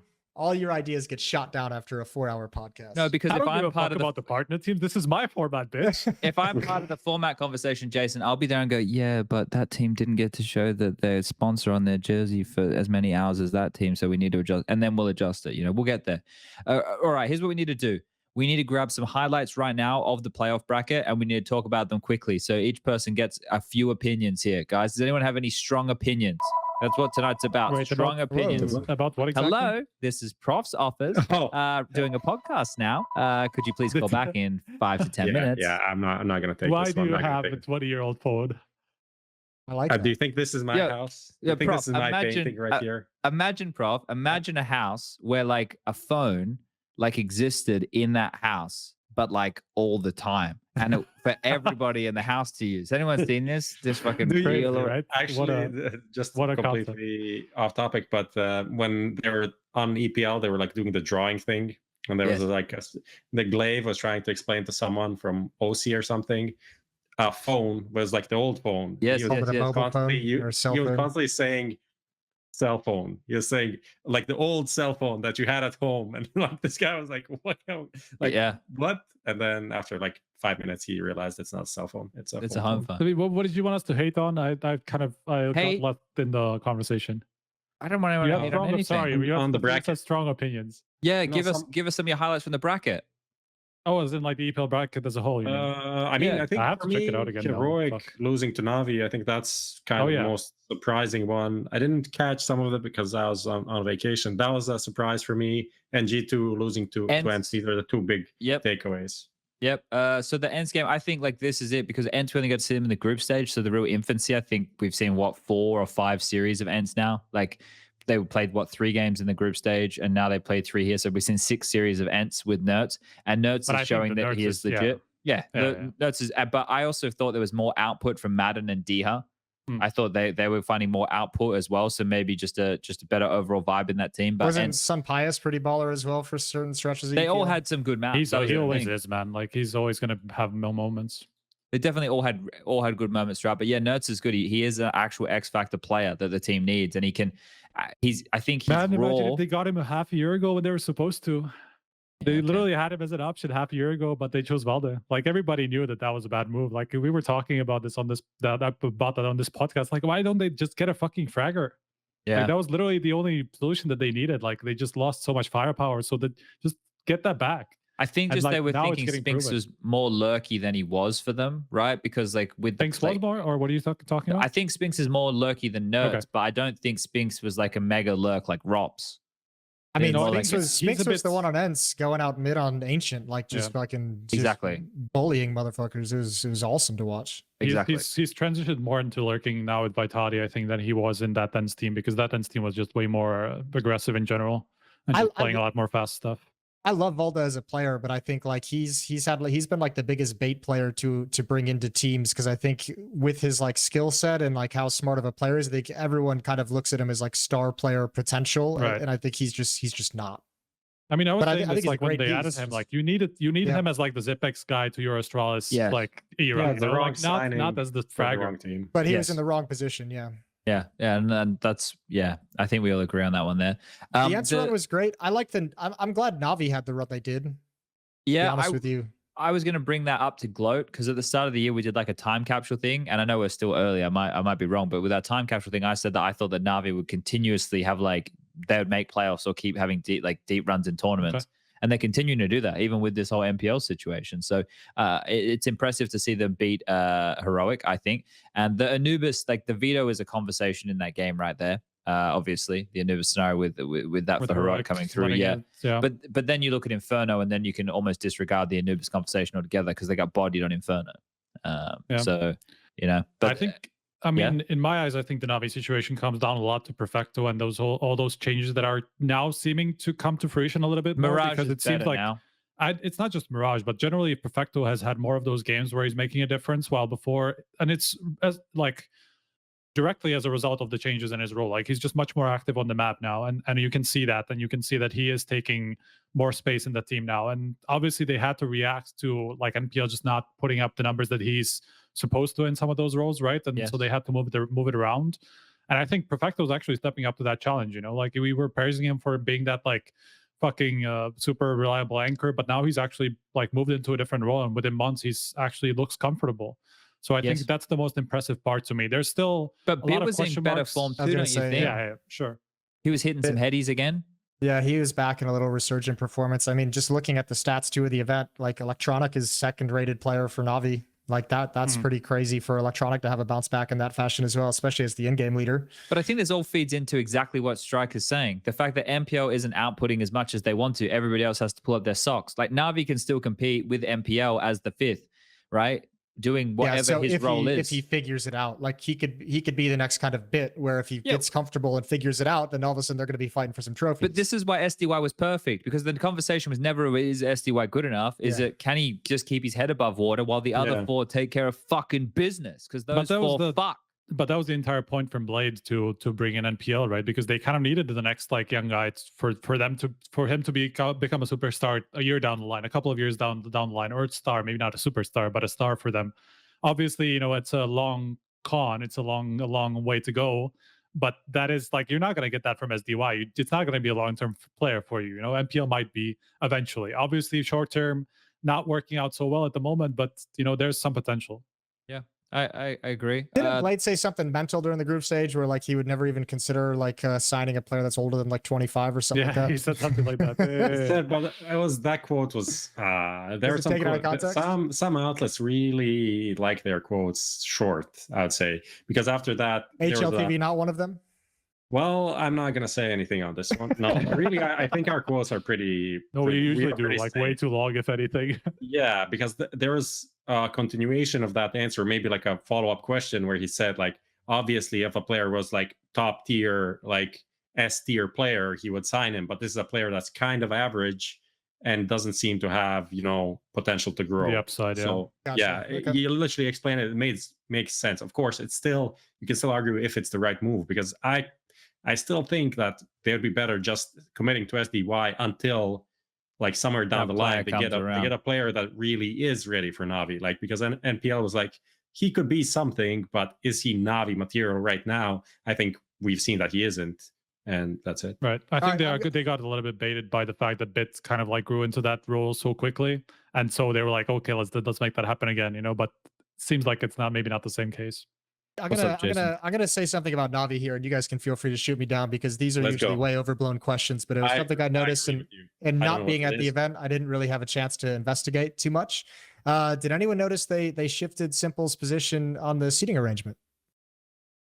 Oh, They put him all the way at the end, okay. and they NPL shifted all the way to the NPL side, to the right? complete other side. Yeah. Where before it was like electronic and then Simple and then SDY, and I'm assuming NPL was there in his position, but they shifted it entirely. Someone said they did that in Cato, but Did they do even it in if they Cato? did it in Cato, I think that's still a relevant point. It is still irrelevant. Yeah, it's Okay. like something to ask about for sure because I Not remember irrelevant, seeing this, but irrelevant. Okay, I was about to ask what you said. Because I'm not buying into this whole, like, I mean, I know Simple is probably someone who's a difficult personality inside the game to deal with. I'm not buying into the whole thing that he's just consistently toxic at all times, but Right. I would certainly think putting your rookie isolated on the end of the row next to Simple could be a relatively rough environment. You'd for probably, sure. yeah, you'd probably want to put them in a situation where you have people that are probably more focused on Yeah. keeping him hyped up. And There's like no, Perfecto seems like the most chill guy on that entire team, and Yeah. he's right next to him, you know. So it seems like there seems to be some logic behind that for sure.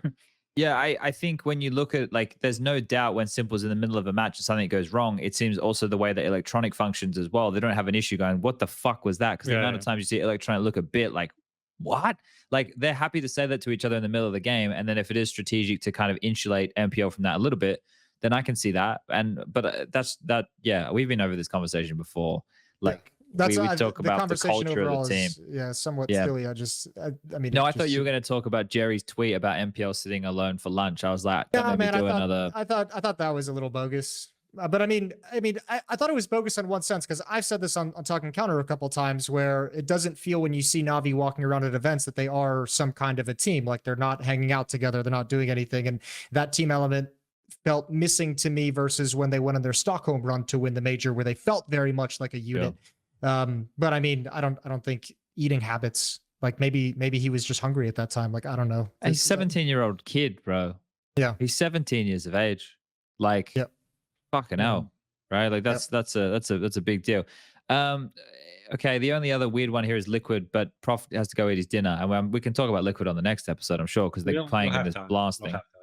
We didn't even talk about the whole Grand Slam thing, but we can do that. We should give that some time to actually have a discussion about it. Yeah, What do you I think so. like what Grand Slam thing? Like, I wanted to compare the Grand Slams, Ah, like, yeah, all okay, four. okay, right. But we'll also have, I think we'll have an article on it, so we'll have like a good baseline. Okay, of we can stats use and that stuff. to reference. That's nice. Yeah. Fair enough.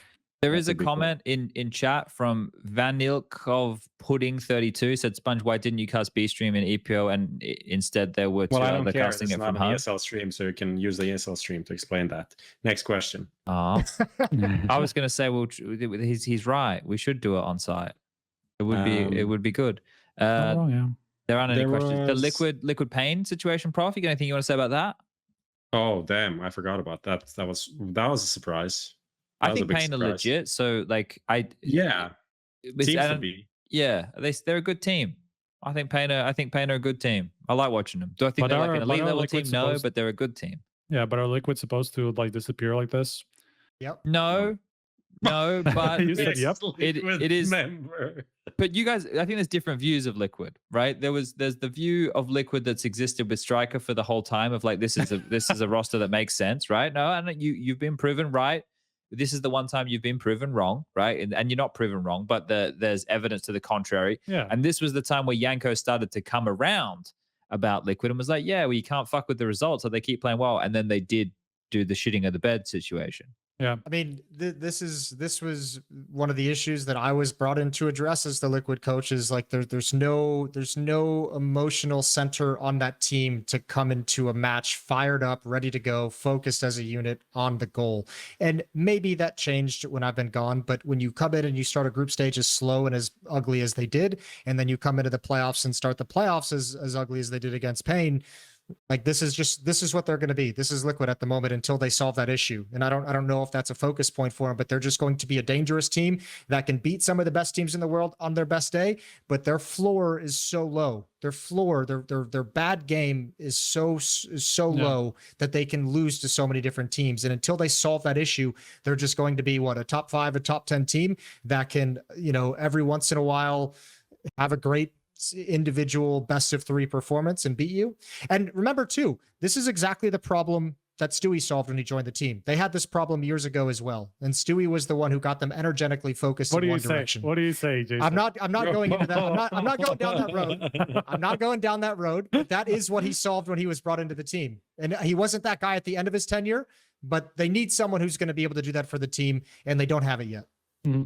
I do have to say that I had a kind of like similar concerns for G2 during this tournament, and it's because of both the Cloud9 and the End series, because I think both were kind of the result of the same problem, which is that somehow a team as stacked as G2 is capable of disappearing as a team. Like they just didn't have people stepping up. Like they had nobody looking like a star in either of those series, and they just got blown out of the water essentially on an individual level. And that's what I'm kind of worried about for G2, like that this can happen to a team that has this much talent on it. This doesn't raise any red flags for me with G2, to be honest with you. With G2? Why not? What do you think they lost? Why would it? I don't know. They had a bad event. I'm not gonna lie to you. I was doing some baby stuff. I didn't watch this series. I don't even know if it was that bad though, was it? But like I don't put it as like a red mark against them to where I'm worried for them from the future. I think same conversation. Same conversation with FaZe. Like the FaZe thing, right? Like, if you look at the group stage, they're in a group with fucking Cloud9 and Outsiders, right? For G2. So where they came in that group, it's a group. We know the intensity is not as high, so we can discuss that until the cows come home. But then you think about them losing to Ents. Okay, they lost to Ents. Well, FaZe lose. I'm not saying that we're not in a dominant era of Counter-Strike right now. No, I'm not saying that that's like absolutely concerning, you know, but it's definitely surprising for me that there's like this series or this kind of a series performance could happen twice in the same tournament, you know, even like weeks apart, you know, like this. It's just I didn't think, especially looking at G2 and how they performed the 3 months before that, they always had a couple of guys turning up, you know, even if let's say, you know, Nico was having an off game, you know, there was always like even JKS, so you know that's kind of like what's propelled them further, you know. JKS started having those big games. And like, so they had 4 guys who could just have 2 of them on at the same time, and they will immediately be competitive, you know. Yeah. But that didn't happen this tournament in like 2 separate series against teams that, you know, weren't supposed to be that big of a challenge to them, you know. Obviously, but what do you make of Ents then beating, like, because if you're talking about the Cloud9 result from the group stage, but the Ents is the playoff result, which is the one that eliminated them. Then Ents went on to beat Vitality. So then, like, well, where does this conversation go? Does that mean that we think that Vitality is not very good and that Ents played against a weak G2 and the Ents are kind of just like mediocre, but G2 didn't show up and we don't think Vitality are very good either? I'm not sure what to make of the Vitality situation, to be honest, because they had the whole Dupree stepping back in, and that was their first series back with him, and that's always going to cast some doubt over how much time did they have to practice with him, how much he's been able to, you know, catch up and all that stuff. Like, they obviously played with Jax during the group stage, and we don't know it necessarily how long he practiced before that. So it's kind of difficult for me to tell. Like, when I was going into that series, I thought it was much more 50-50 than people thought, exactly because of this reason. You know, we just don't know what's going to happen with Dupree back. So I think a lot of people probably thought that Jax would have done them better, you know, during the entire tournament, rather than having and that was Dupree the lose-lose situation that Vitality it would have been shit either way, probably. And I think that there was no winning way out of that situation. I understand why they made that decision. You know, obviously, if you expect Dupree to be your long-term player, it doesn't really make sense to tell him, okay, like, you're not going to play in this playoffs, you know. So I understand the decision. I'm just saying that, like, it just put the team in a situation where I don't think even they knew, like, what kind of team was gonna turn up in that playoffs. Yeah, but then, like, we're going back to the G2 result, because then we keep going with Ents, and then Ents played against Cloud9 and they could have won that series 2-0 because they could have. I mean, they could have probably should have won Overpass, right? But Vitality also should have won that series, to be fair. Yeah. So yeah, but that's the thing. Like, there's a lot of conversations to have here, and it's hard to measure these teams. So like, I'm not worried about G2. Like, I actually, to be completely honest with everybody playing at home, like, I'm looking at. They gave me a CS2 on my VAC account. Oh, that's hilarious. That's hilarious. I'm looking at like categories here. I was just writing them down. So as I said, the elite level teams for me are FaZe, G2, Heroic. Then I'm making the pack right now, and in the pack, this is no particular order. This is where teams like actually, I'm going to put outsiders on any given Sunday. This is teams like Na'Vi. I don't know who else is going to live in that category. I would put. Well, that's the thing. Do we put Cloud9? You have Liquid kind of. Oh, Cloud9 would be in the pack, yeah. But like a Furia is like an any given Sunday team to me. So is outsiders. Like I think they Sunday to do what? To win the trophy. We can start calling them Virtus Pro. Virtus Pro. They could have Furia. They could have a tournament where they could be like red hot, and their playstyle could be. Actually, I take that back. Please. I'll take it back. I'll call Yanko. I'll take it back right now. Yeah, take it back. What are you talking about? You haven't won a tournament in 5 years. Yeah, I'll refine my terms a little bit more. I take 3 it back. years, literally, and that was online. Like they won like a LAN ever. Yeah. Yeah, you're right. I don't know. Yeah, you're right. I don't know what I was saying. You went too far. I went too far. You got a little bit excited. I went too far. You got carried away. We got too far. But we can do this. We can do this next time on the next show. I think what's really unfortunate about this playoff bracket to me is because of the way this format kind of sucks once you get into the playoffs and you get teams skipping things. FaZe is like rewarded by that immediate quarterfinals berth, but like a team like FaZe, I would have loved to have seen them actually try and play through an entire playoff bracket. Like I don't know how to judge their performance of finishing in the quarterfinals now, because they might have just been on a hot streak in the group stage, and it's an impressive they got a map off FaZe obviously, and super impressive to skip to the quarterfinals from the group stage, but I would have loved to have seen that team play against Fnatic or Furia or whatever it might have been. They would have benefited. Them as a team would have benefited from more matches against more high level opponents, because it would have been more showing off their ability. Were they in the last group? Were they in Group D? Yeah, they're in Group D. Yeah, and they look good. They look good in Group D. So I think they look good. It just would have been great to see that playoff run to see if they could have built on it. I agree, and that's why like I didn't hate the way that the bracket worked out for Greyhound, because they could have proven that they were better than NIP and Pain like twice, or not Pain. Zero Nation. Yeah, they could have proven, they could have beaten those teams and proven like some people like, why they have to play 2 games, all this shit. It's like, well, yeah, but they're an underdog team. I actually kind of want them to have to prove it a little bit more, right, against some names which they don't often play against. Oh dear. All right, are we done, gentlemen? Yeah. We're pack it I up. just saw our writer like mention the Kaylee post. Let's go. Yeah, let's do one question of the week. Okay, question of the week. Question of the week. I lost it somewhere. Did you guys know, since we talked about Semphas's castle earlier, did you guys know that Nicolas Cage bought 2 castles? No. I didn't know. Yeah. What, recently? No, this is a while ago. Yeah, because I thought he had issues with money recently. He did, and it's probably because he spent $13 million on castles. Bought 2 castles. Yeah. Do you know Nicolas Cage is 59 years of age? He was born on January 7, 1964. He's actually a boomer. Yo, Nicolas Cage has one of the best Reddit AMAs ever. If you're a fan of Nicolas Cage, just go Google for his Reddit AMA. It's spectacular. I love Nicolas Cage. He's like chaotic, I'm a pure chaotic energy. I like Nicolas Cage fan. I need everyone to understand that. I understand. I'm there. Because some people hate Nicolas Cage. Thank you for sharing this. Yeah. I don't hate Nicolas Cage. No. Some people really don't like him. He made a movie called, what was it, The Unbearable Talent of Being being Nicolas Cage or whatever. Being Nicolas Cage. Yeah, it's incredible. That's such a beautiful movie to make. Did you watch it? The Unbearable Weight of Massive Talent. Yeah, did you watch it? Like he played himself. No, I haven't seen it yet. That and Pig are on my watch list. Pig is supposed to be amazing. Pig feels like it's like a Nicolas Cage version of John Wick, except instead of a dog, it's a pig, which is super interesting, and it got great reviews. So I got to watch that shit. I'm gonna go see John Wick on Thursday. Is that the viewer question, Prof? Yes.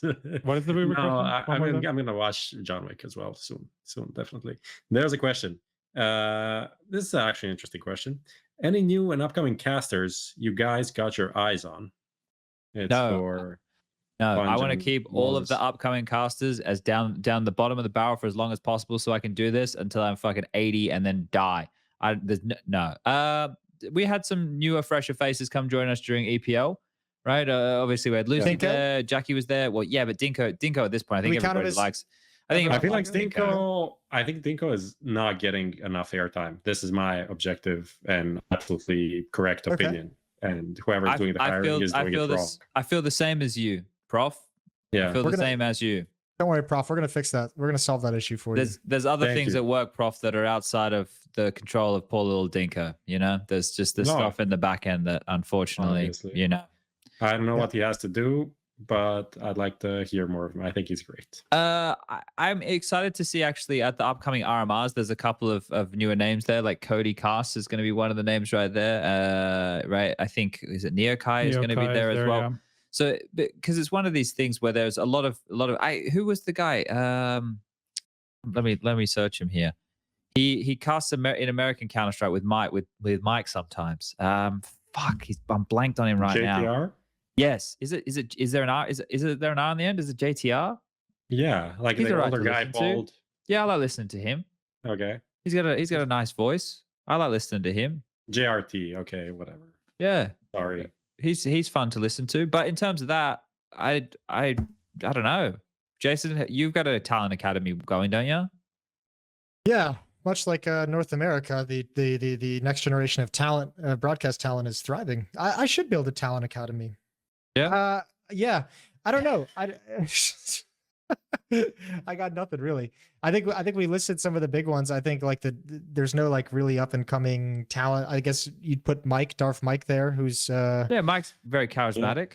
Yeah, he is. I think he's great at fun. hosting. Actually, I think his hosting. He did. He's got a good vibe about it. He's doing the America's RMR with me. So it's me, Darth Mike, and Bach are doing one side of the America's RMR. Bach's been around for a while, obviously, and I think he does primarily Valorant at the moment. But yeah, I didn't even notice that he was on it. That's cool. I really liked when Yanko was with Harry and Hugo, and I liked when Maniac joined some of the cast when he was there for the final week as well. It's always nice to hear like color commentary from people like the analysts like that, and I think they probably see how fun it is doing analysis live, which is so much more fun than desk segments. I think it's intimidating for an animal, well, especially for Yanko, whose primary language isn't English. But I think like once they realize that like you could do the like same job on the analyst desk that you do while casting, I think it kind of clicked for him. That was really fun. I like the amount that Yanko casted. I liked hearing Maniac as well on the mic. That was a really nice addition, and I think Yanko also enjoyed it from what he was saying, like just actually having like input while the game is going and like pointing out very specific situations that help kind of create the narrative around the match and all that stuff. Like I really like that insight. Like I really like this TriCast setup where people don't take themselves so seriously about like the whole play-by-play situation, and it's much more of an actual commentary on the match rather than kind of like a theatrical almost performance, where you have like two people and trying to create hype. I just like when it's a little bit more raw rather than like the theatrics. Yeah. So I really enjoyed it. There's some weird combinations at the EPL, I have to say, where like almost felt like 3 play-by-play casters at the same time, and there was like no chemistry. So I don't know what that was about. When it makes sense if you're gonna have like a TriCast to have more leaning towards, even like two people more leaning towards like the color analysis and one play-by-play. Having like 3 people that are like can do very good play-by-play is just, I don't know, it's not, there it's not were the thing. Definitely some misses. There were definitely some misses in terms of a few of the conversations we had going on there. But Mackie says having pros on broadcast kind of made you look like a dum-dum sponge. Yeah, that's because I asked the players the questions we already know the answer to, so they say it, and then you guys. Oh, you've revealed the magic. Yeah, you've revealed the key to the trick. Yeah, just like Hooksy talking about the economy the whole time, which is like I had to stop doing because people just said all I do is talk about the economy. So, players can be economy nice a lot of the time, I have to say. There's that little tidbit from Chad. I know we were chatting about this at Pro League as well, because one thing I always hated. I mean, I love having players on broadcast, but the funny thing is like a player will make a point and it's a point you've made during a cast like a million times over the years, but they say it in like a new way, or because it comes out of the player's mouth and it's like a whole new, it's like people are hearing it for the first time. And I've always found that fascinating, and I just sit there and I'm like, argh. Yeah. But I mean, it's fun. That's why we bring the players onto the broadcast, because I mean, it's fun. We want you guys to see those personalities, and more importantly, see the way they think about the game too. And that was kind of a key point for Pro League. But this is the difference between like, you can't just have any pro on there. Like you get some that actually will start spilling some really cool theory and ideas, and they understand how to structure it. And that's the really cool thing to do, right? Because then you do learn new stuff, right? But like, and I guess the difference is because they're not doing what we're doing every day, their focus is a little bit different to what ours is. So eventually, like the focus, because I'm casting the game, well, I'm not like every game. If I cast it the same way, then people would really just get fucking fed up of it, right? You have to kind of bring some different flavor to it each and every time. Yeah, I think that there was a lot of positives to take away from that. And I think more that we can have of players joining us on the couch and the cast, it should be encouraged, and it should be as much a conversation as possible with that caretaker of a play-by-play ready to jump in for the, and he's behind 4, he sprayed them all down, you know? And as long as the rest of it, everyone just having a chat about the meta or this default or whatever, and you're asking players what they think about the map or the M4s, then you're kind of conducting an interview while you're casting, and you're learning stuff about the game in the dead moments, which is fun. Philosophical conversations are the best. I love those. Yeah. The question was asked by Atrocasts, so that's a new thing. We're gonna shout out the people that asked the good questions, or interesting questions. And that's nice. All right, cool. Well, this has been another episode of HLTV Confirmed. Thank you, Jason, for joining us this evening. Cheers. You're a busy man at the moment. Again, Striker Prof, of course, as always here. Prof painting, Striker traveling around the world and printing stuff. He's always printing stuff as Striker. He loves a good printer. And Lucas, what was the guy's name again who made the music? Something potato. Something Jeffy Potato. Jeff the Potato. No. Thank you. Jeffy Potato. Thank you, Jazzy Jeff the Potato. Thank you very much, you made Jazzy. a sweet potato or an Idaho russet potato? I hope it's a sweet potato roasted in the oven, lightly covered in a bit of olive oil with some brown sugar salt and pepper. on top. Salt and pepper's perfect. What kind of fucking bro? Throw a little bit of brown sugar on the next time you roast a sweet potato. Everything. I'll try it. Just try it. We'll give it a try. Everyone return next week. Put some brown sugar on your sweet potatoes. All right, goodbye, everybody. Peace.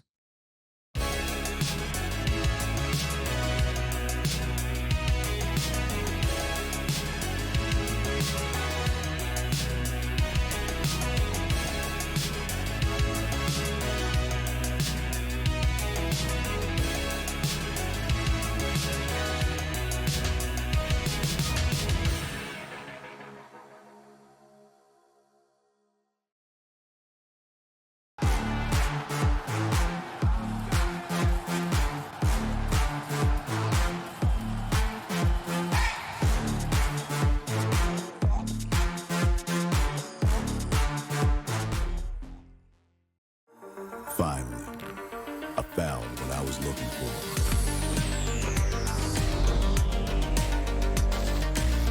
Now that my search is over, it's gonna be a tough choice. But fortunately, no need to choose. When you can just have them all. Buy and sell skins on BitSkins.com.